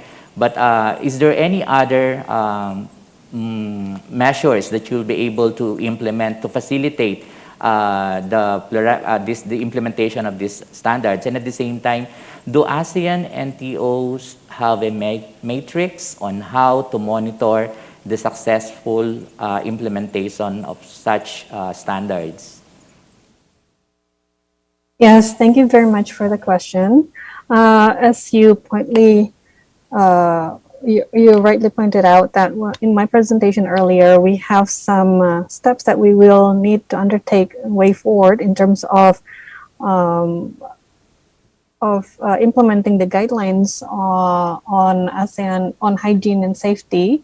And of course, all the standards that you just listed in your questions, including spa, green hotel, clean city, toilet, community-based tourism, these standards will be reviewed by the respective ASEAN Tourism Committee, because we want to align the standards, make sure that the standards are most up to date and also align with the latest guidelines on hygiene and safety.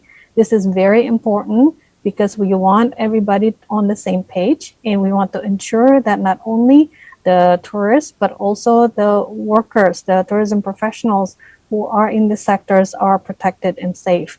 So the next steps would be to review all the standards that we have, and also to revise or update the curriculum, and also train or retrain, I should say, retrain our master trainers and master assessors on the new requirements to ensure that every sector is up to date in terms of their standards and guidelines as well. And the curriculum, of course, will prepare the future tourism professionals on the most updated guidelines and safety protocols to be implemented in ASEAN. And in terms of implementation, of course, the ASEAN NTOs, supported by ASEAN Secretariat, are monitoring the implementation of all standards, including the guidelines. We do have a mechanism to monitor this. And of course, the implementation is at the ASEAN member states level, but we coordinate with the respective ASEAN member states to update on the implementation of the guidelines at their respective countries, of course. And interestingly, in terms of utilizing the digital technology in delivering the updated guidelines or implementing the guidelines, we have heard some countries in ASEAN are considering to use the technology in terms of remote assessment of the destinations and all the tourism destinations and tourism-related industries when they are applying for accreditation. So we are exploring on ways on how we can use technology to assess all these destinations, because traditionally, of course, you will have to physically send auditors to these places to ensure that they are still implementing the guidelines and to extend their certification. But some ASEAN member states are exploring different ways, considering that during pandemic, it's very difficult to have visit or send auditors to all these places around the country. So this is another interesting trend that's going on in ASEAN as well. So we are looking forward to more and more innovative ways to implement not only the guidelines, but any standards in ASEAN using digital technology. Thank you. Carla, it seems that it's a big work for the ASEAN NTOs and the ASEAN Secretariat, especially you just mentioned that revisiting the different standards is actually a big work for the ASEAN NTOs. And but nonetheless, we hope for the best. We will be able to facilitate all the things that you mentioned, like revisiting the standards, and at the same time, you mentioned about the curriculum and the training, of course, of our tourism professionals. So we look forward that we will be able to facilitate that very soon. I just want to ask, probably we are now towards the end of the session. At this point, I just want to request our good speakers to give their final message for our stakeholders, key players, and to the industry. Probably we can start with Ms. Kim, followed by Mr. Song and Ms. Carla. Just very short, sir and madam.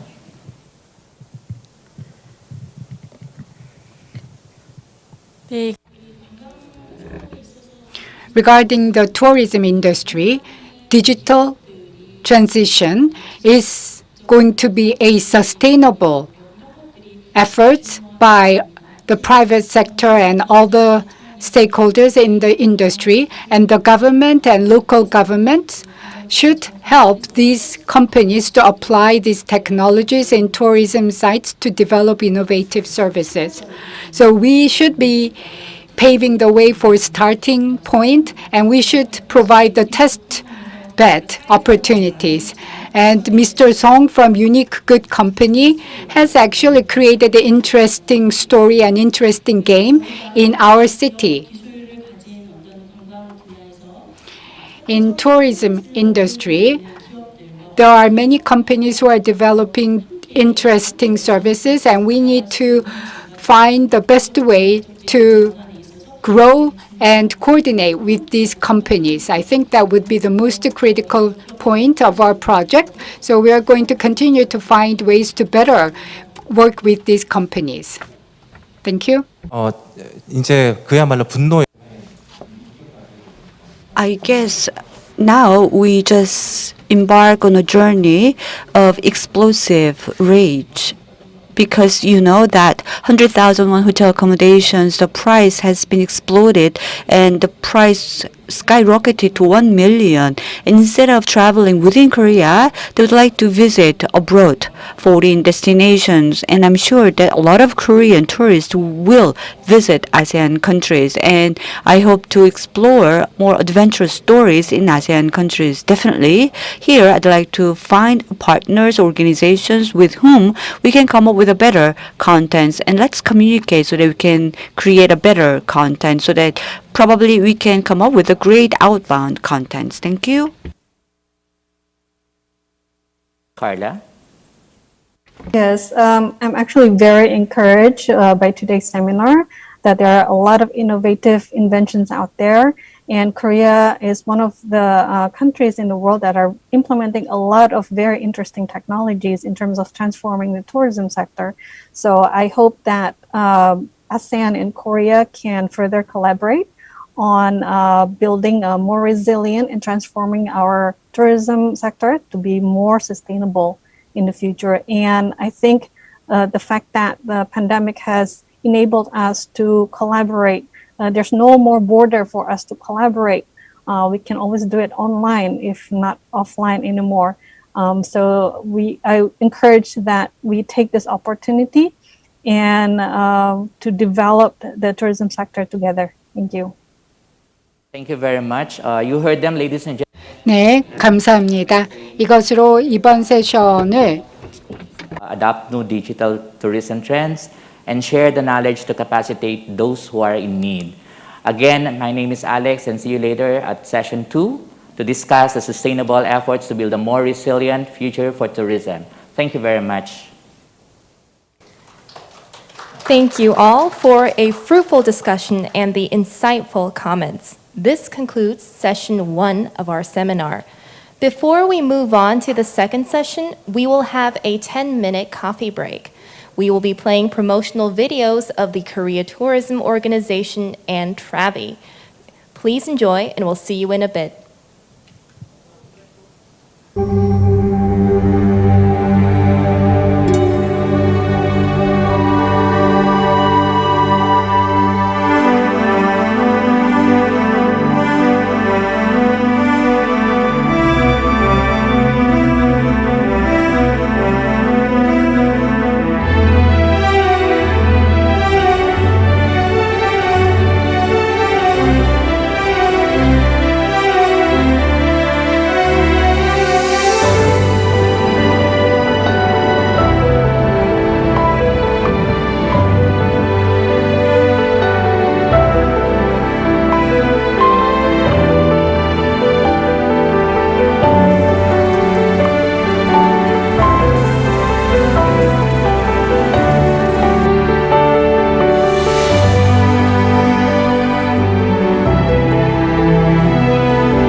Ladies and gentlemen, we are experiencing a slight delay in our connection.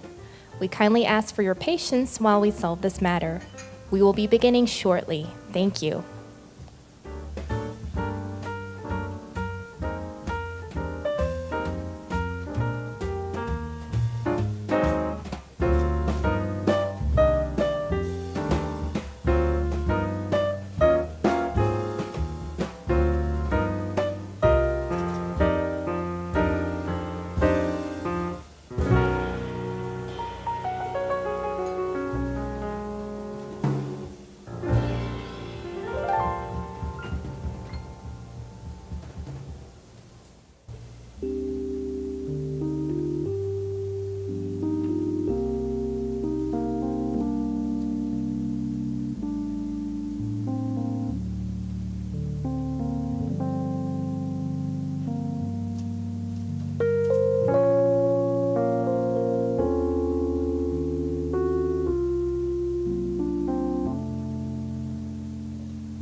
Ladies and gentlemen, thank you for waiting. Let us now begin the second session of our seminar, Looking into Sustainable Tourism, Efforts to Build a More Resilient Future. This session will focus on sustainable tourism cases through digitalizing the industry and discuss the importance of digitalization of tourism in achieving sustainability. Allow me to invite our speaker, Mr. Kim Yong-soo, Deputy General Manager of Korean Air, for his presentation, Sustainability in Digitalization, focusing on the airline industry. Ladies and gentlemen, please welcome him with a warm round of applause.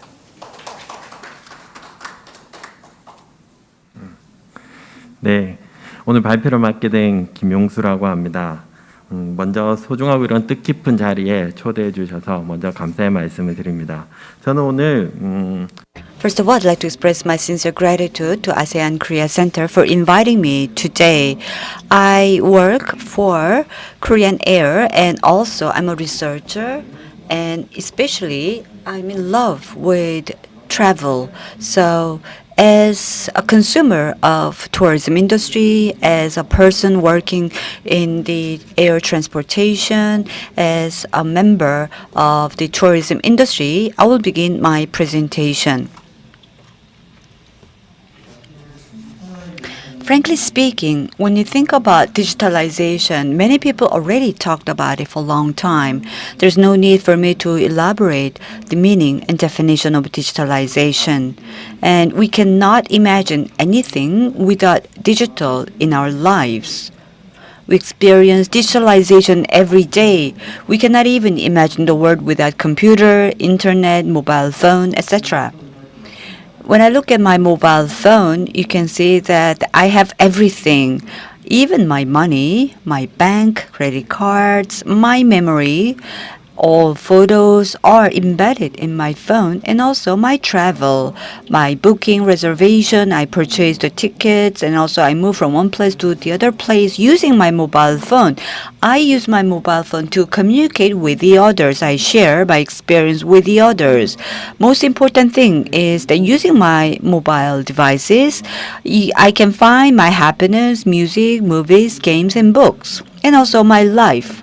For example, my appointment, calendar, diary, I do shopping, and even I order foods. I do everything from A to Z with my mobile phone. Without my mobile phone, I cannot do anything. That's the life. So, in a way, digitalization is not something that we need to pursue, but rather digitalization is an environment that we are very much used to do.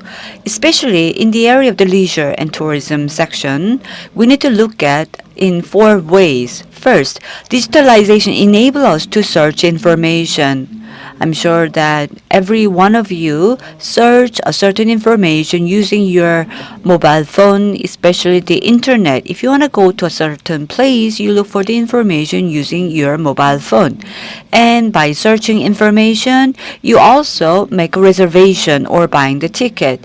And most of the second stage, you use a digital technology. So you make a reservations, or you book a hotel, or you buy the tickets.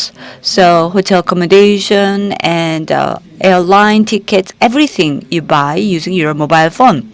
And then you travel to a certain place or a tourist destination just carrying your mobile phone. So in case of the tourism industry, yes, they allow us to check in and also to undergo the process just using mobile devices. Even you don't need to print out your ticket, but using your mobile phone, you go through all the process and then you can board the plane.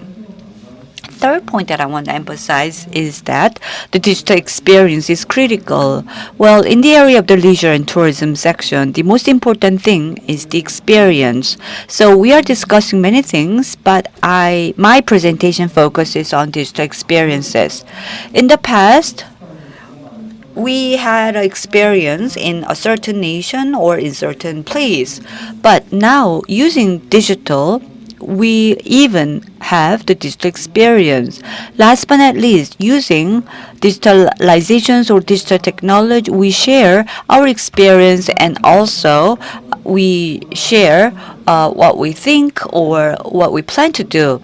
And also, when we share our own experience, it could be also a new information for the other people. So these create a virtuous cycle. So my travel or my trip itself is becoming enriched. It's becoming more personalized, diverse, and it's become more customized. So we live in a very unique world. Under such world,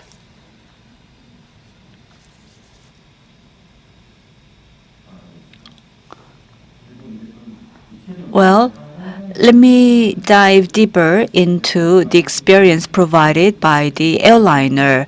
I mentioned that we can do the mobile check-in, mobile ticket purchase, and also mobile process. And there's no need for me to elaborate what you can do using mobile devices, but I just want to share with you an airplane which can provide you a very unique opportunity. What's the biggest experience that you can expect to have when you board the plane? Inside the plane, there is an entertainment system which is really diverse. We call this as a AVOD, Audio Video on Demand. So, using in-flight entertainment, as you can see on the right photo, you can watch movies, TV, you can listen to the audio, and also for the children, there are various interesting games the kids can enjoy, and also there are more. So, using audio-video on-demand system in each seats that passenger take place, they can experience many things inside the plane. Even though it's the same movie, but it can be regarded as a different movies. If you eat food inside the plane, it's not that diverse, but still, because we have these expectations toward our travel, we enjoy in-flight food as well. So even though it's the same games, not all games are same. 3 years ago, I traveled to Europe with my children. We flew 10 hours. During the 10 hours, you know that my children were so immersed in the games, so-called, I couldn't find any economy class symptoms. I mean, we flew 10 hours and it's really squeezed area, but still, these children, my children, they eat twice and they keep playing games. And I've never seen my children so immersed in a certain thing.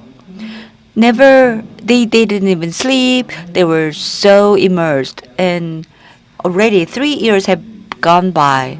Right before COVID-19 broke out, we traveled, and still my children talk about that. They said that the games that they play at home are totally different than what they played inside a plane.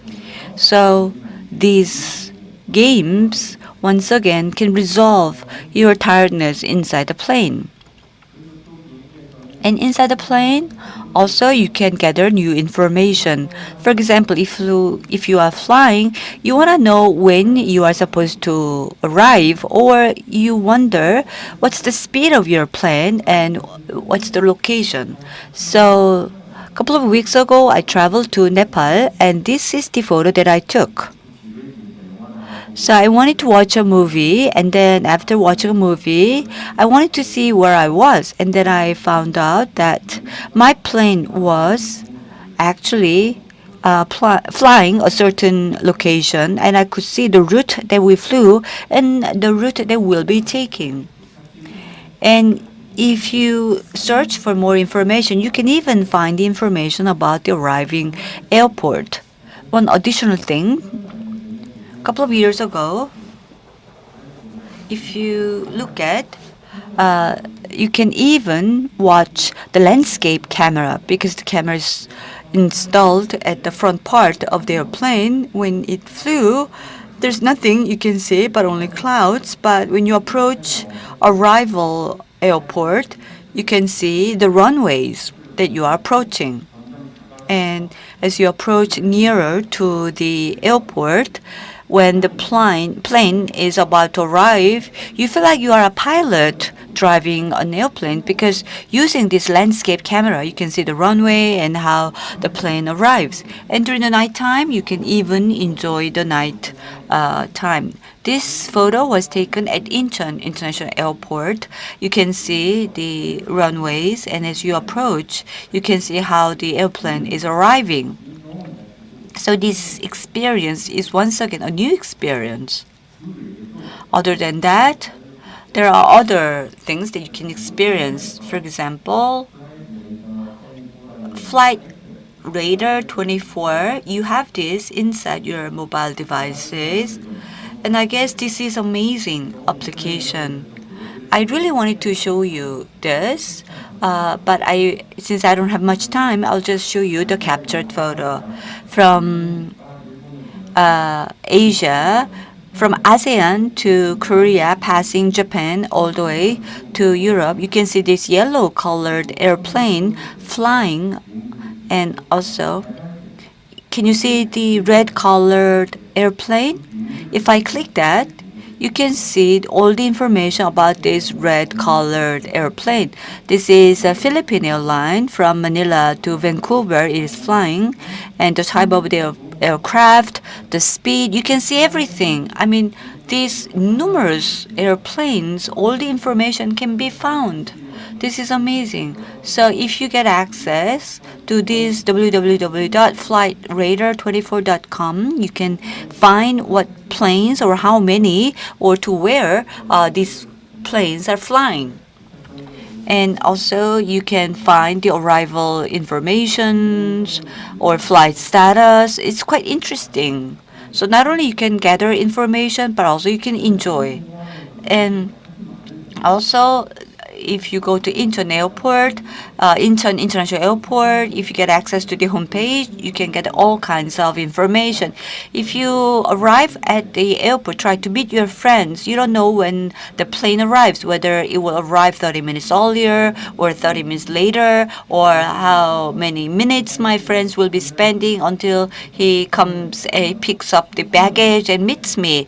But if you look at this flight status, you can see the real-time basis. There are 2 gates and to exit gate, and on a real-time basis you can check out which gate your friend will be coming out. So this Incheon International Airport, if you access it, it's amazing. You can gather all kinds of information. And another point you can see, if you go to the Terminal 2, which was opened in 2018, Terminal 2 is aspiring to become this smart airport. So there are a lot of self-check-in, and even you can do the smart bag drop, and all of these kiosks were introduced, and all of these kiosks were introduced to reduce waiting times suffered by the passengers. If you go to the lower right column, you can see this robot. This robot roams around inside the airport, and you can easily meet. So if you punch a certain button, then this robot even takes me a certain place. So this robot is actually like a guide that can take me from one place to another place. And if you take a photo, the robot sends my photo to a certain person. So everything's are digitalized devices. And children love to see that. Children believe that these robots are their friends. So if you go to Incheon Airport, you can meet all of this.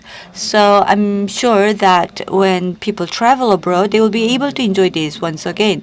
So under this digital world, what is sustainable? What do we really mean by that?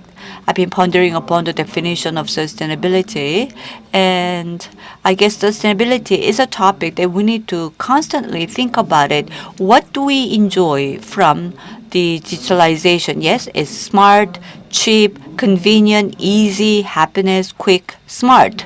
But as the technology develop rapidly, what about tourism? Can the tourism industry be sustainable?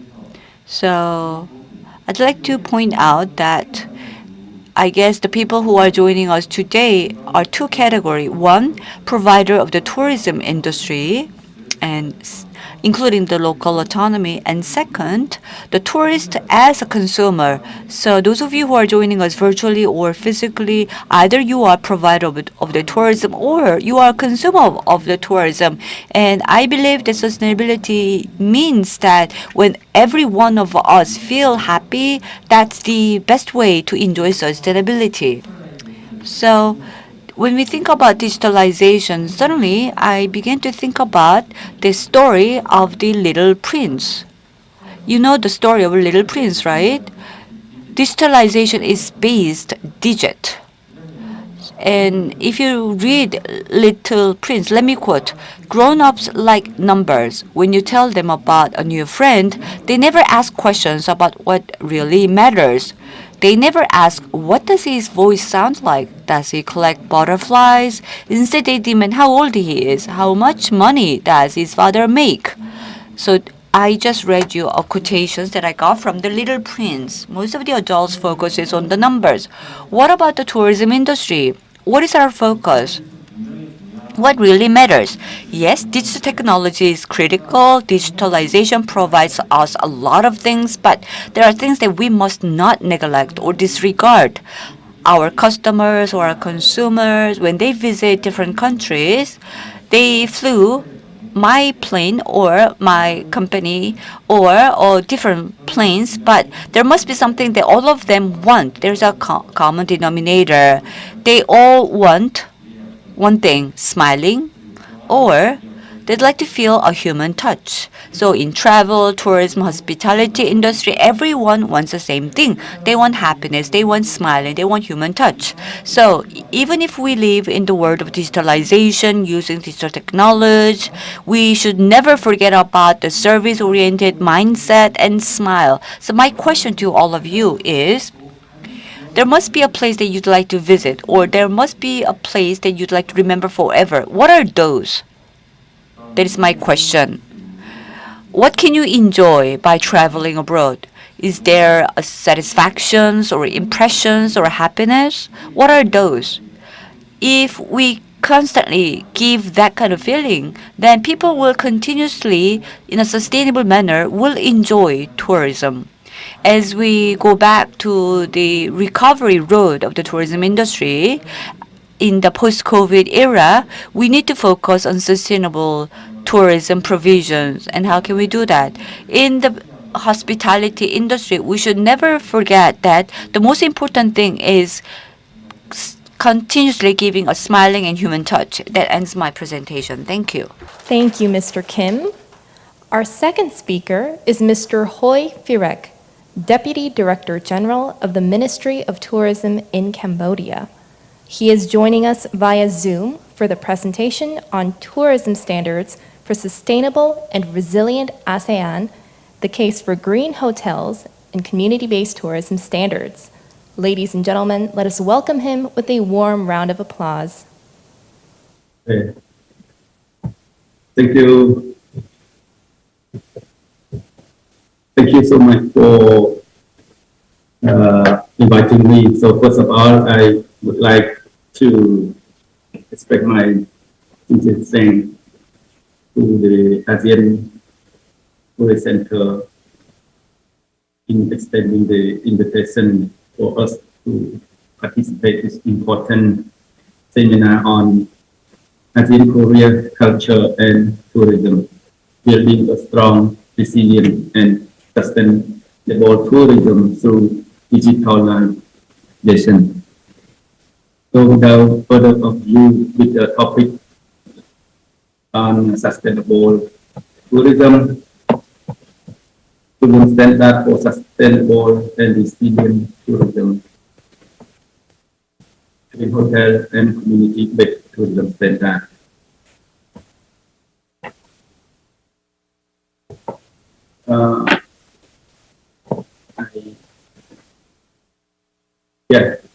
I would like to, it seems like difficult on my share screen, so I can press the button. So everything is fine. Okay, I can speak without sharing the screen. So in my presentation, I will cover on 3 points. As in the outline is the tourism trend, the green hotel standard, and community-based tourism. So I just show you a little bit of the tourism trend.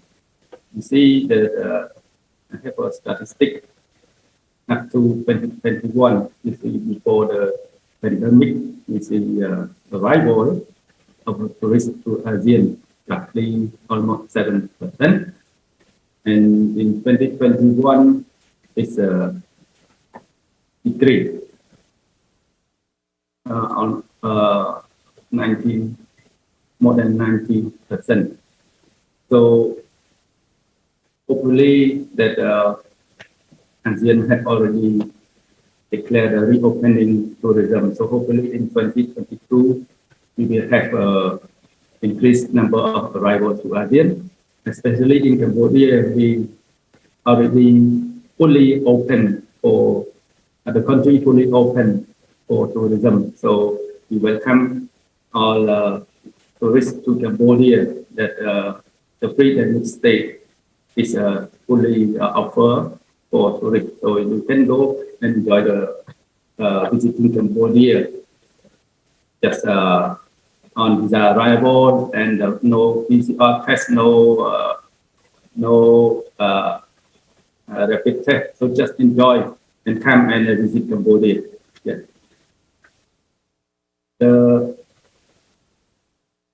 The second one, the second one, they focus on the green hotel.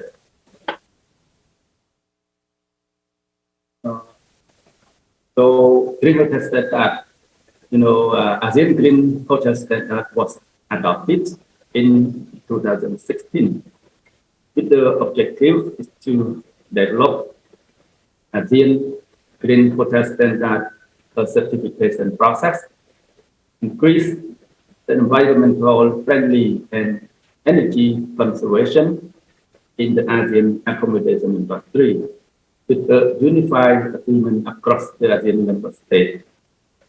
Establish a professional green hotel operation, environmental plan, green products, human resource, and environmental management.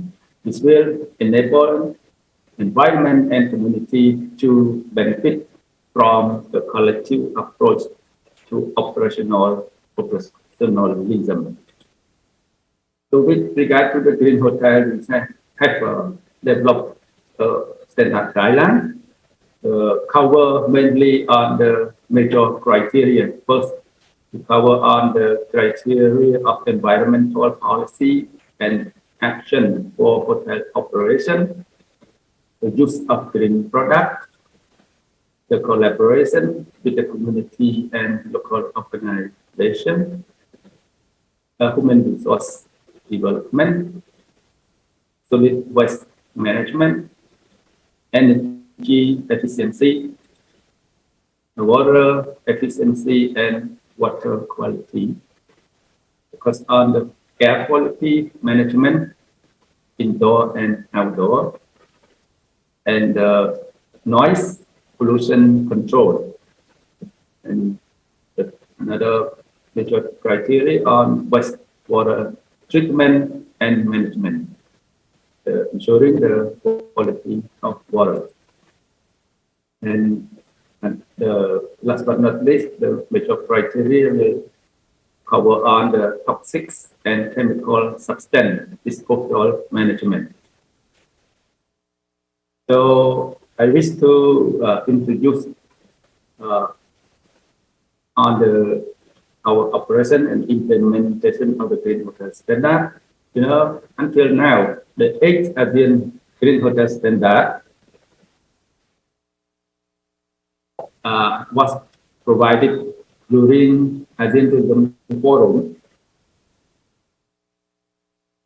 2022 in Congratulatory province, Cambodia.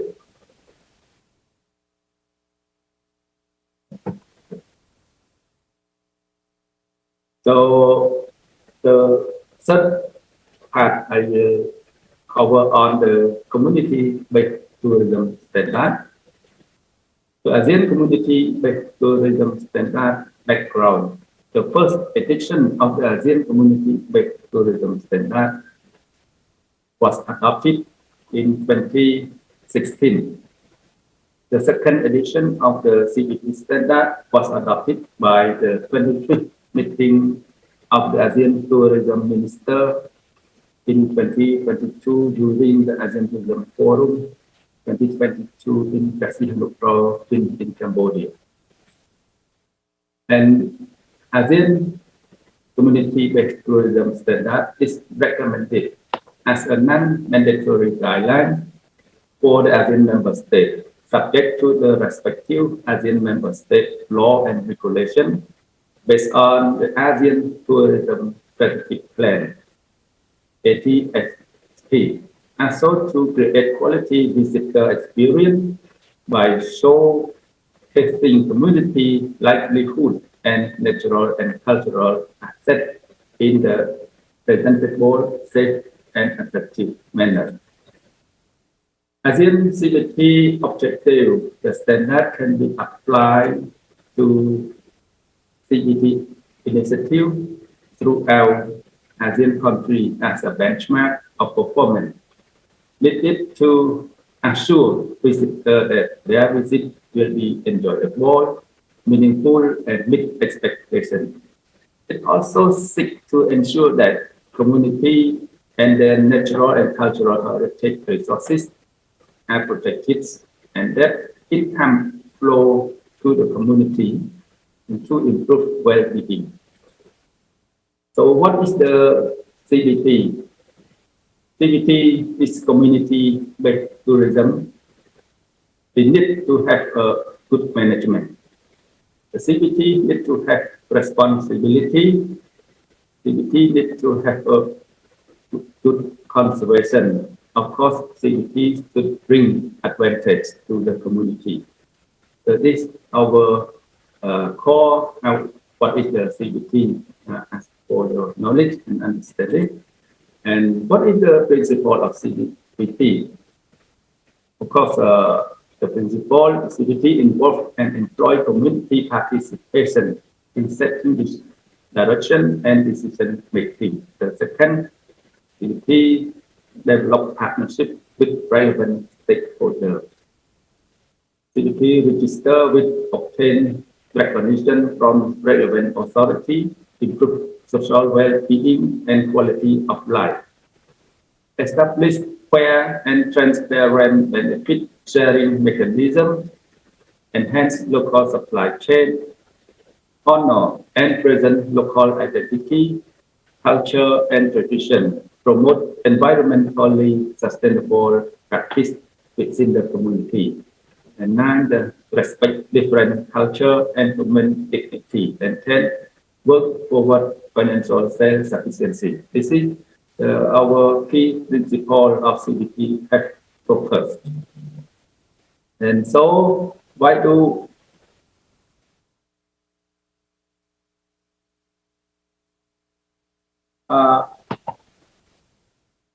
we need standard? So, of course, we have developed and set standard. And why standard is important? Of course, for CBT, is to truly conserve the CBT when we develop and the standard. And every standard brings us with the transparency. And standard is a tool to prepare and develop planning, define the strong and weak point of CBT. Of course, standard can create market opportunity, and standard also can enhance customer satisfaction, local income, and benefit. However, standard is a supporting mechanism, but it's not legally binding.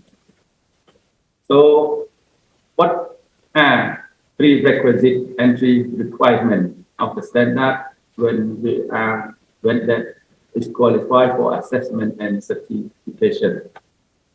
Of course, first, earn elected CBT committee. It's this that can represent community interest and coordinate CBT activity within the community. And CBT committee member must be free of criminal record. And CBT initiative includes CBT member or member of subcommittee responsible for specific tourism products and services. CBT committee is also completed self-assessment and perform again the standard. And CBT initiative has been registered with the nominated home country, CBT administration authority based on self-assessment. And CBT initiative has been registered and all has opportunity at least 1 year. And the CBT initiative has been endorsed by the CBT administration authority for assessment towards certification. This prerequisite form part of the CBT standard. This is what is the requirement and the prerequisite and entry requirement for the assessment and certification. And so what is the standard of CBT? We have focused. So the standard of CBT cover mainly on the area need to qualify the standard on the community ownership and management, standard for contribution for social well-being and quality of life, standard for conserving and promoting sustainable environment, standard for encouraging interaction between the local community and guests. And fifth, the standard for quality tour and guiding service, 6, standard for ensuring quality food and beverage services. And 7, standard for ensuring quality accommodation. 8, standard for ensuring the performance inbound and security friendly to operator FTO is also important. And standard for safety and hygiene in the community. 10, last but not least, the standard for promoting innovation, creativity, and technology usage in the community. So thank you for your attention, ladies and gentlemen.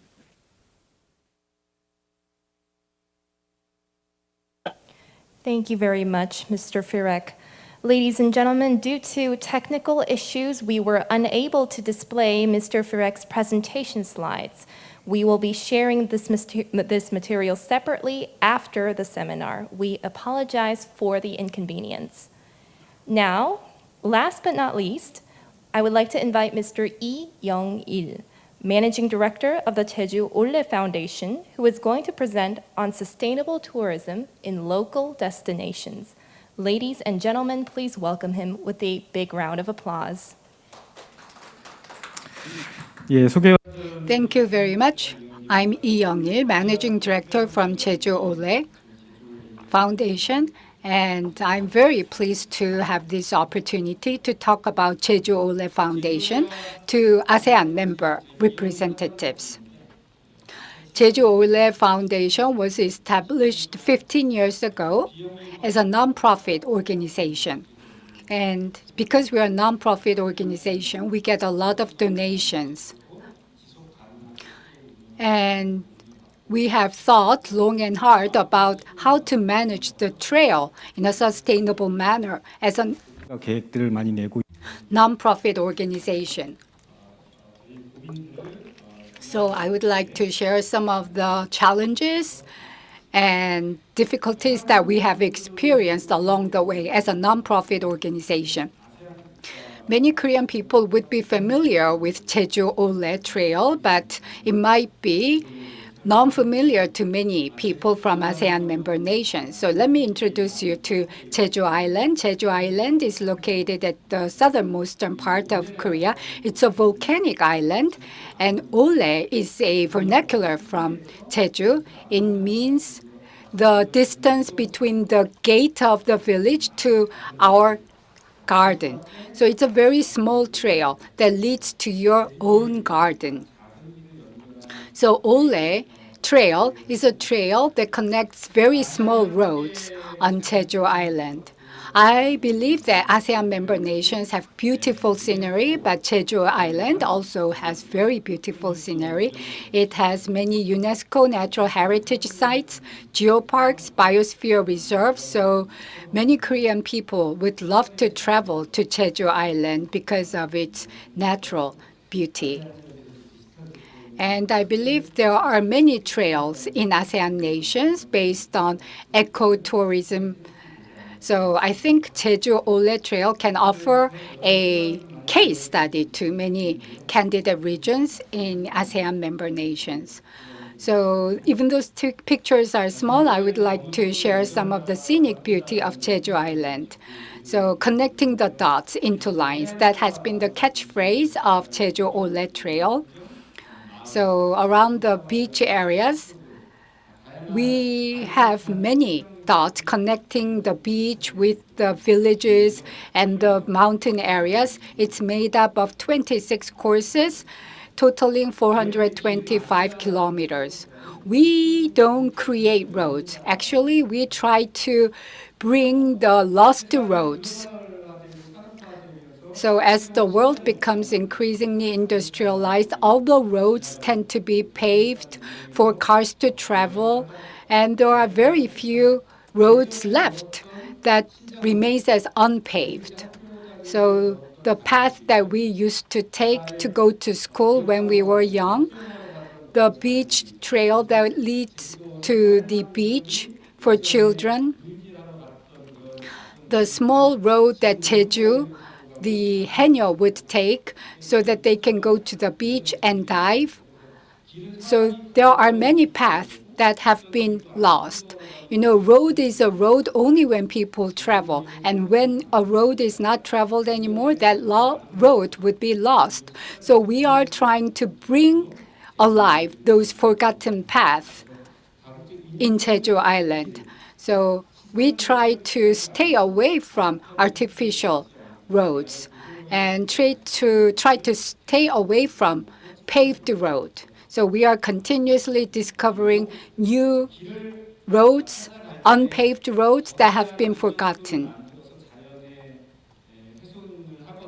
So we try not to destroy or disrupt natural environment with our designs and signages. We try to make it as uninvasive as possible. So we use some small signages, small ribbons to let the people know this is the Ole Trail. And the orange stands for the tangerines, which is famous in Jeju Island. Jeju Ole now has 26 cores, and in 2012, about 1 million people visited Jeju Island. That was the peak. And the number is declining now, but in 2019, we had about 500,000 people visiting Jeju Ole per year. And one of the paradoxes of COVID-19 pandemic was that during the pandemic, actually the number of people visiting Ole Trail increased to 600,000 people, and about 5,000 complete Ole Trail every year. So as for the accumulated number, more than 10 million people have visited Jeju Island so far. So there has been a lot of study about the impact of Jeju Ole Trail on Jeju's local economy and traditional. In Seogwipo City, where we have the headquarters of Ole Foundation, the traditional market sales increased by 30%, and new accommodation facilities opened, and many people are now using taxis and public transportation in the area, according to the study. And the sixth course of Ole Trail has a market in the region, and this is a traditional market. And before this Ole Trail opened, the traditional local market was experiencing decline in sales, but with the opening of the trail, their sales increased by 30% every year. And the merchants in the traditional market wanted to change the name of their market to Ole Market. So we believe that Ole Trail has changed the commercial structure and patterns of the commercial region and the way people travel. In the past, people would travel straight to the resorts and not travel outside the resorts. But with the opening of Jeju Ole Trail, more visitors are leaving the resorts and going into the trail. And many people choose to stay here for as long as 1 month so they can complete the Ole Trail and travel to nooks and crannies of the island and actually enjoy the local life in a long-term basis. Jeju Ole Foundation develops and operates Jeju Ole Trail, and we believe that in order to make this trail sustainable, we need to do more than just to create and operate trail. We have to create healing and satisfactory experience to the trailers or the people who travel. And there are 107 villages in Jeju Island, and the villagers, we have continuously thought about whether villagers were made happier as a result of the Jeju Ole Trail and whether tourists are happy traveling Jeju Ole Trail. And I believe that only when villagers were made happier, the Jeju Ole Trail would be truly sustainable. And we have organized a workshop called Jeju Ole Workshop, and this brings the residents together to make sure the villages themselves are made more sustainable and more prosperous as a result of Jeju Ole Trail. On the fourth trail, there is a village called Herbal Village, Sehwari Herbal Village.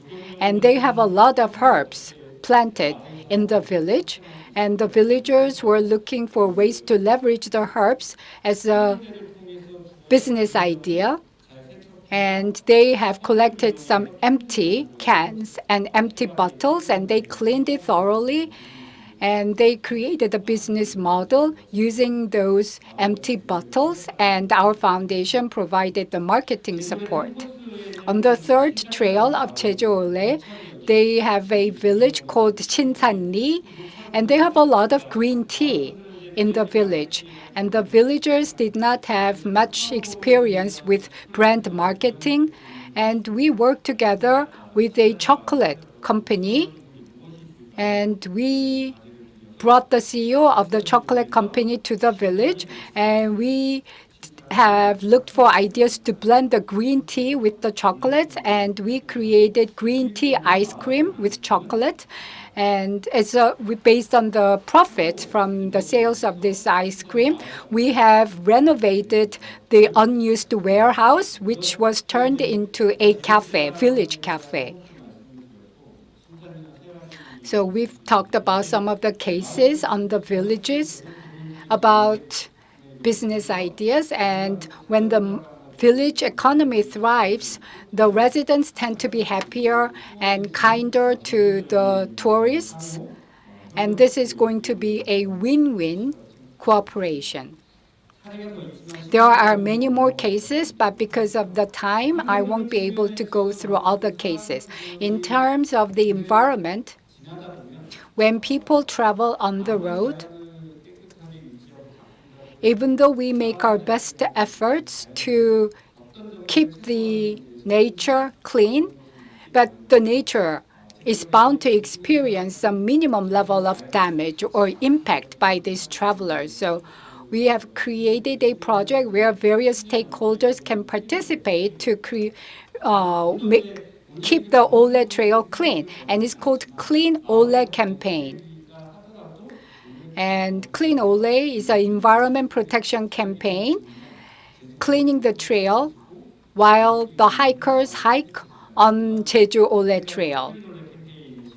So we have carried out this campaign for more than 10 years now, and many people voluntarily collect waste as they hike on the trail.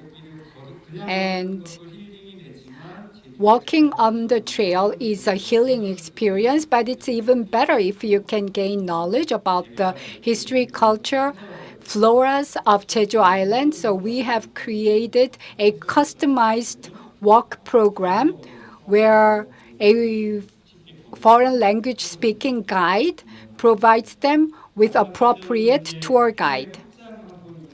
And let me now talk about Jeju Ole Goes Global programs. In 2010, at Jeju Convention Center, World Trade Conference was held.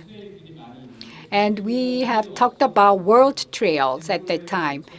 And when Jeju Ole Trail was first opened in 2007 as a new trail, we were very curious about how other trails were handling their challenges, and there was no international association or network of world trails, and we have had the first World Trail Network, and we have this conference every 2 years. And Jeju Ole Foundation is very much interested in working together with other trails around the world. And we have signed Friendship Trail MOU with more than 12 trails in 10 countries, including UK, Canada, Switzerland, Turkey, Japan, Lebanon, Italia. On the third trail, we have this signage from Cotswold. And in Cotswold, they have Kansai mascot on the trail. So we share information, mutually promote each other, mutual visit programs, and we introduce each other's culture through cultural exhibition. And we also have a sister trail project. It's like exporting Ole to overseas, the name, exporting the name. Kyushu Ole, Miyagi Ole, Mongol Ole have created, and in Korea, there is another Ole called Musorikil in Korea. And many Korean people travel to Japan. And some of the people are very much interested in traveling to other Ole trails in foreign countries. And with Kyushu Ole Trail, we have created and opened 22 trail courses in Kyushu. And many Korean tourists visit the area in Kyushu Ole Trail. Japanese tourists usually travel to hot springs, but Japanese tourists are now opening themselves up to Ole trails in Kyushu. This is the data till 2017, and we believe the data now would have increased now, but because of the COVID-19, we haven't had much interaction in the past 2 years. Mongolia, as a tourism ODA development project, we have made some financial investment, created 3 courses around Ulaanbaatar city, and the local organizations are now operating these Ole trails in Mongol. And Miyagi also came to us with opening trail in Miyagi region. In Santiago, we have dual certification program that rewards the travelers. I know I'm over my time, but if you give me 30 more seconds, I would like to talk about our cooperation with ASEAN nation. And Tunak Island in Indonesia, they have some tourist accommodation facilities.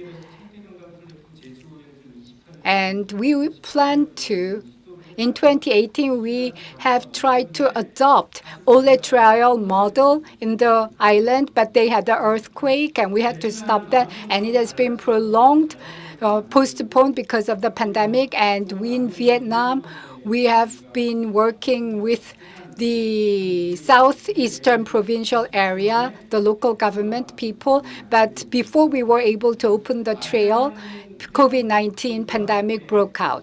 But we are very much willing to work with ASEAN member nations to promote ecotourism opportunities. Thank you very much. I would love to talk to other members. Very much, Mr. Lee. I hope everyone enjoyed each speaker's presentation. We will now move on to the discussion for the second session, which so far looked into sustainable tourism, efforts to build a more resilient future. Once again, I would like to invite our moderator, Mr. Makatuno, Head of Culture and Tourism Unit from the ASEAN-Korea Center. I will yield the floor to Mr. Makatuno and the discussants. Please welcome them with a greeting round of applause. Thank you very much, Ms. Jae-yong. Welcome back to the seminar on ASEAN-Korea Culture and Tourism 2022. We are now in session 2, and I am very much delighted to introduce our speakers who discuss the importance of digitalization on achieving sustainable tourism and building a more resilient future. In this session, joining us online is Mr. Hoi Priak, the Deputy Director General from the Ministry of Tourism, Cambodia, and at the same time, Cambodia is also the chair of ASEAN Tourism Competitiveness Committee. And of course, Mr. Kim Yong-soo, the Deputy General Manager from Korea Air, and last but not least, Mr. Lee Young-il, Managing Director of the Jeju Ole.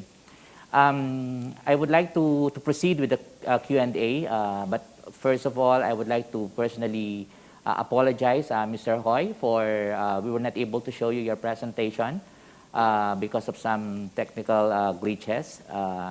And because of that, I will ask you, the first question is for you.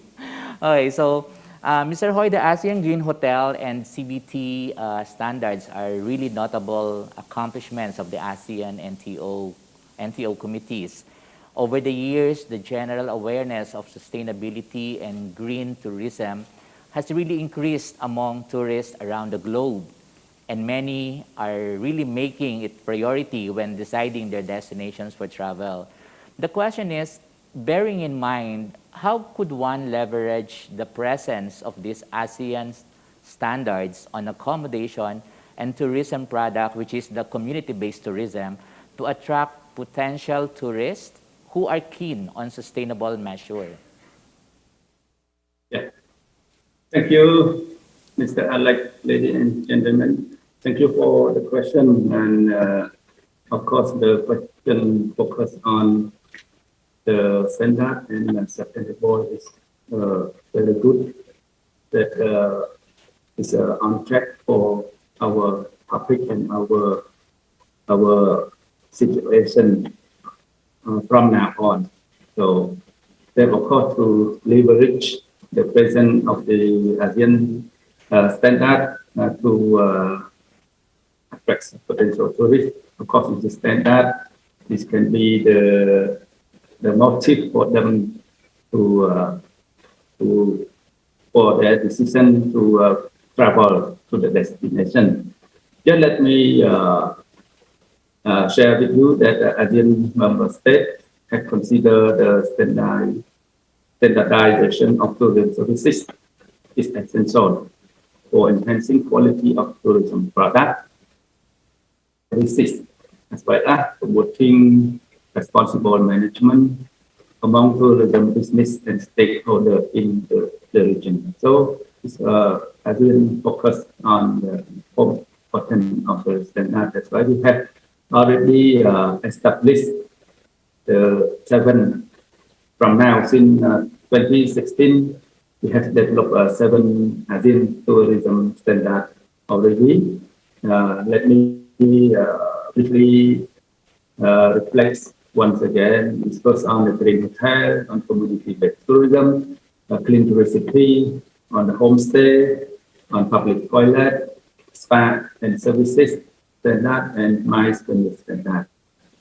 However, with the context of green hotel and CBT, as referred directly from Mr. Alex as the moderator and to me the question, we of course we awarded hotel accommodation in ASEAN to be accredited as ASEAN Green Hotel Standard. And the CBT is one of our core tourism products we have focused, especially for targeting the specific tourists that they are looking for sustainable community-based tourism, environmental tourism.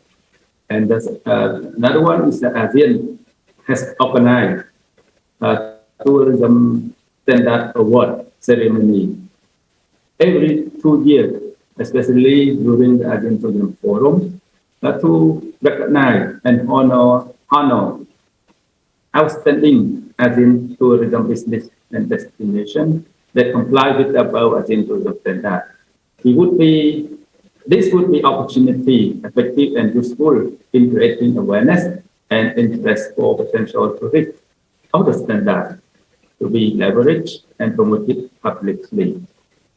And in the connection to ensuring the quality of the standard, of course, the assessment and certification process have been conducted timely in ASEAN member states.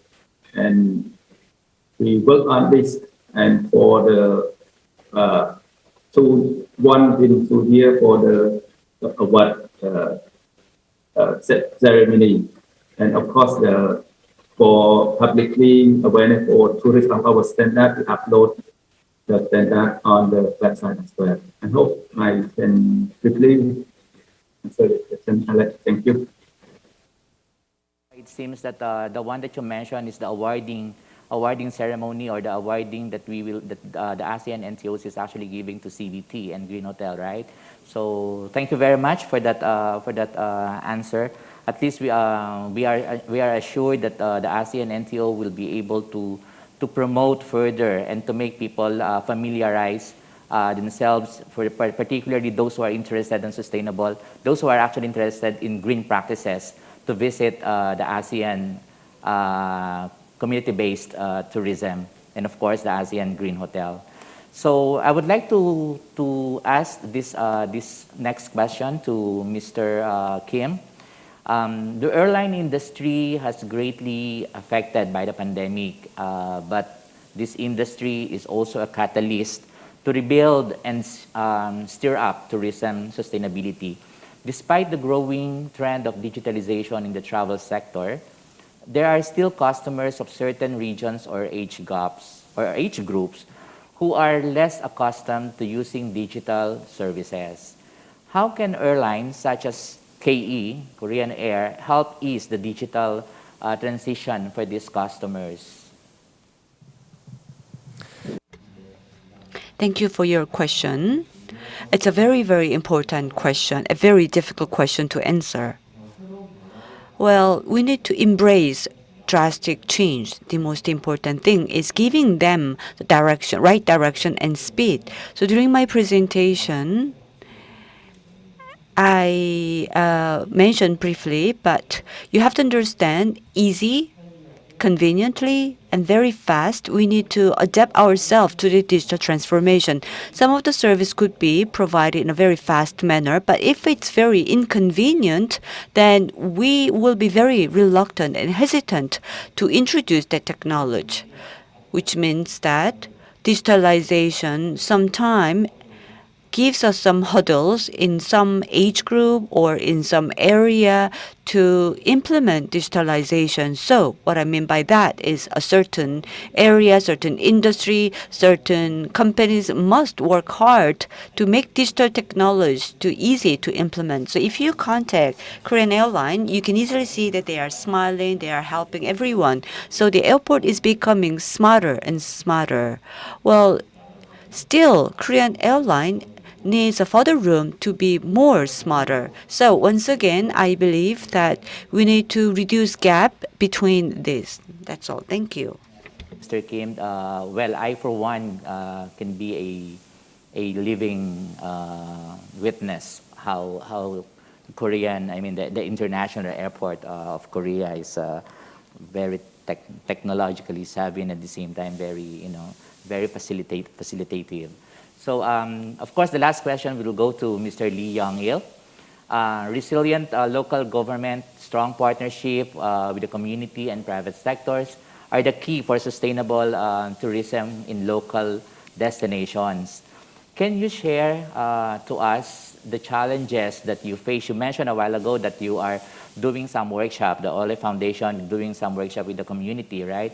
Particularly in the relation to cooperation between the Jeju Ole Foundation and the local entrepreneurs. How did you overcome these difficulties, and what advice would you give for local organizations seeking such collaborative projects within the community? Thank you for the question. In my presentation, I've talked about Jeju Ole workshop. And that's one of the workshops we did with the villagers. There are many other projects or cases that I could not share with you because of the time limit. And there are a lot of projects that we failed. And we worked with several villages, creating village cooperatives, developing the village brands. Some of them succeeded, but more of them failed. And we analyzed why they have failed.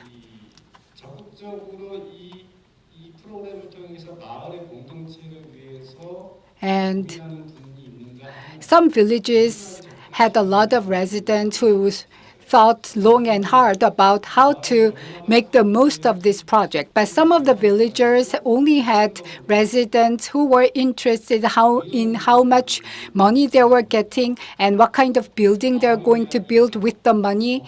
And villages, infrastructure, buildings, roads.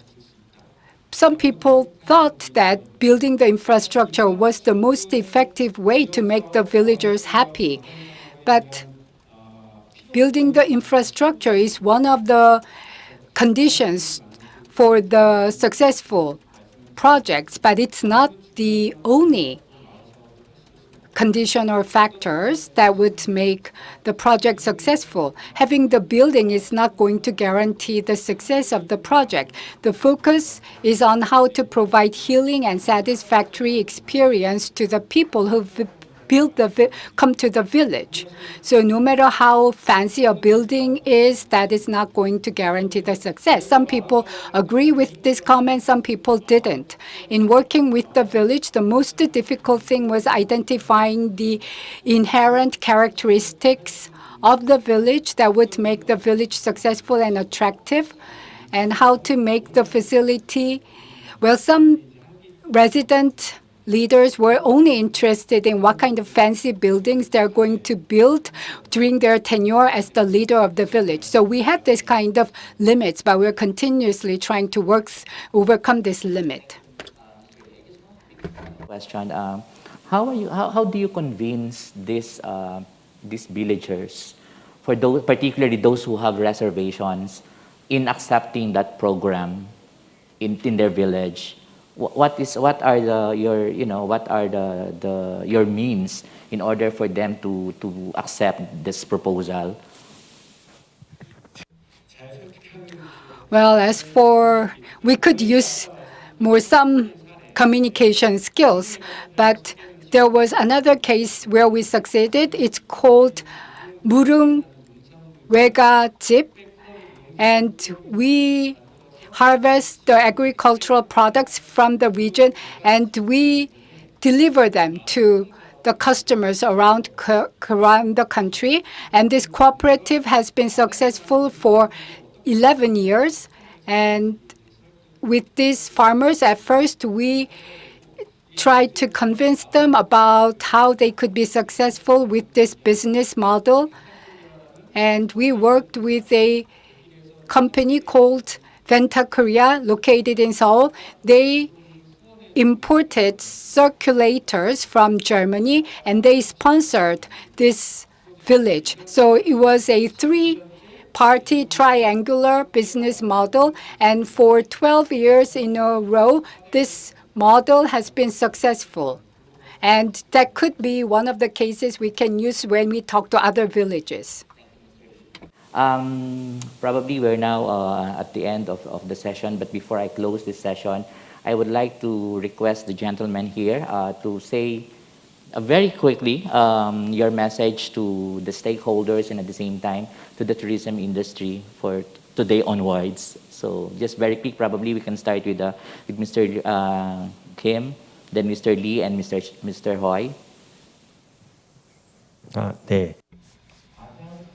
Well, ASEAN countries, from the perspective of airliner, I mean, every single country is important.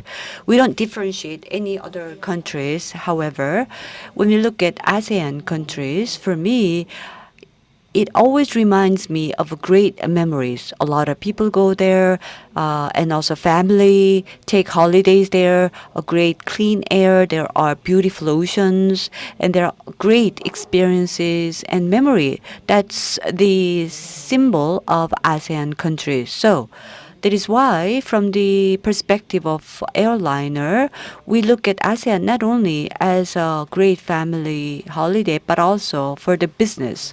And ASEAN countries are, in light of that, extremely important. Those of you joining us virtually, the participants from ASEAN countries, please remember the essence of tourism industry. Please remember that we need to work hard. And as long as we work closely, I'm sure that a lot of Korean people will revisit ASEAN country. I myself would love to visit ASEAN country. I promise you that. Thank you. Thank you very much.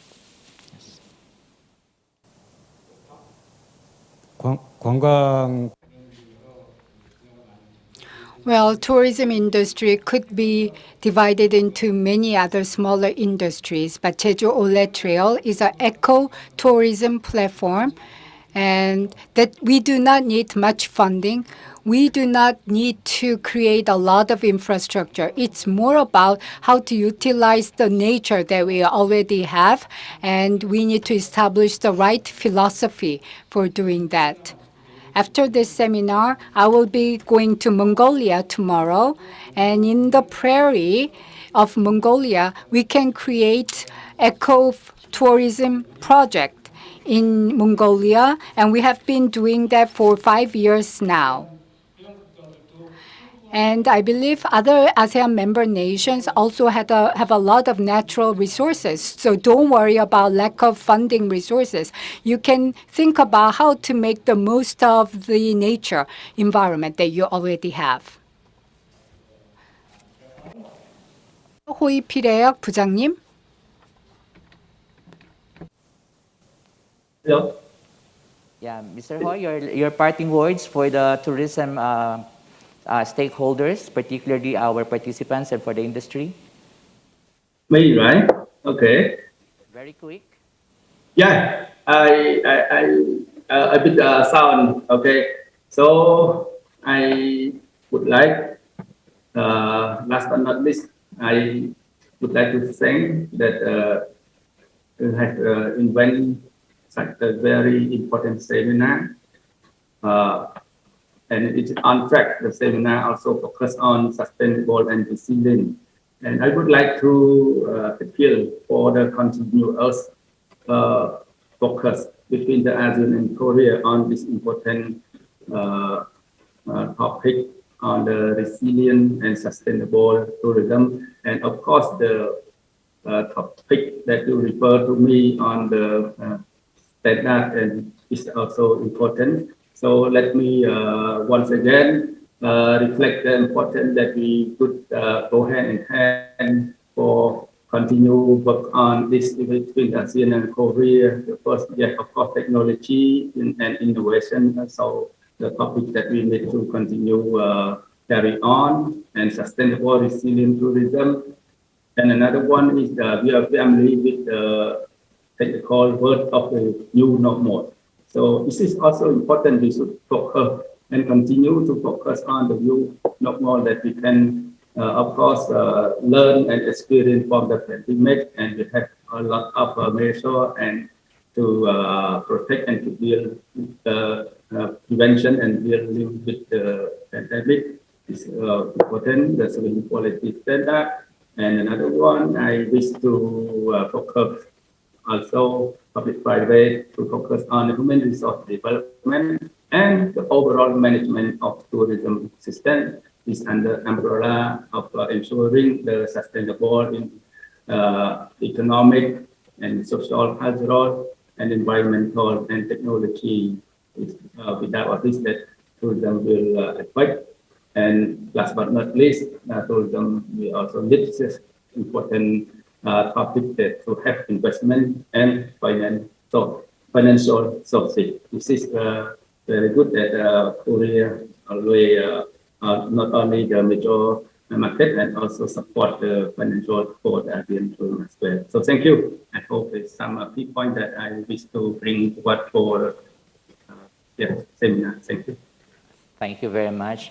In closing, as mentioned this afternoon by our Secretary General, that it was in 2020 when we felt the impact of COVID-19 pandemic.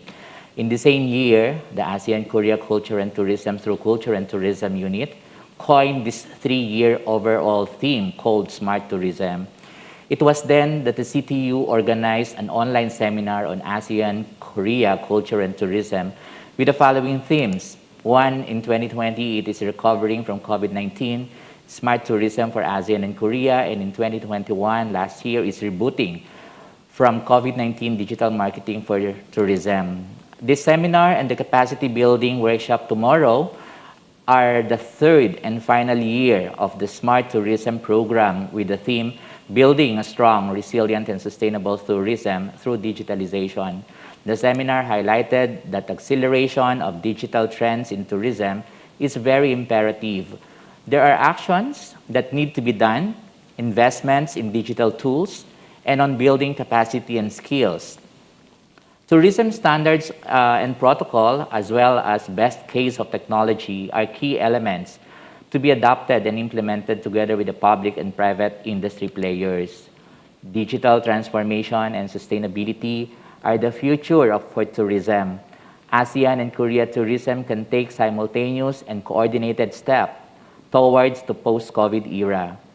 In general, policy and governance, technology advancement, collaboration and partnerships, and community involvement are the major elements for sustainable tourism. It was my great pleasure to moderate today's discussions, and I hope all participants have enjoyed and learned from this seminar. I'm hoping to see you again tomorrow afternoon in Zoom for the capacity building workshop. To our speakers, participants, friends, ladies and gentlemen, thank you for sharing your precious time. I hope you are safe and healthy. So with this, thank you very much and good afternoon, everyone.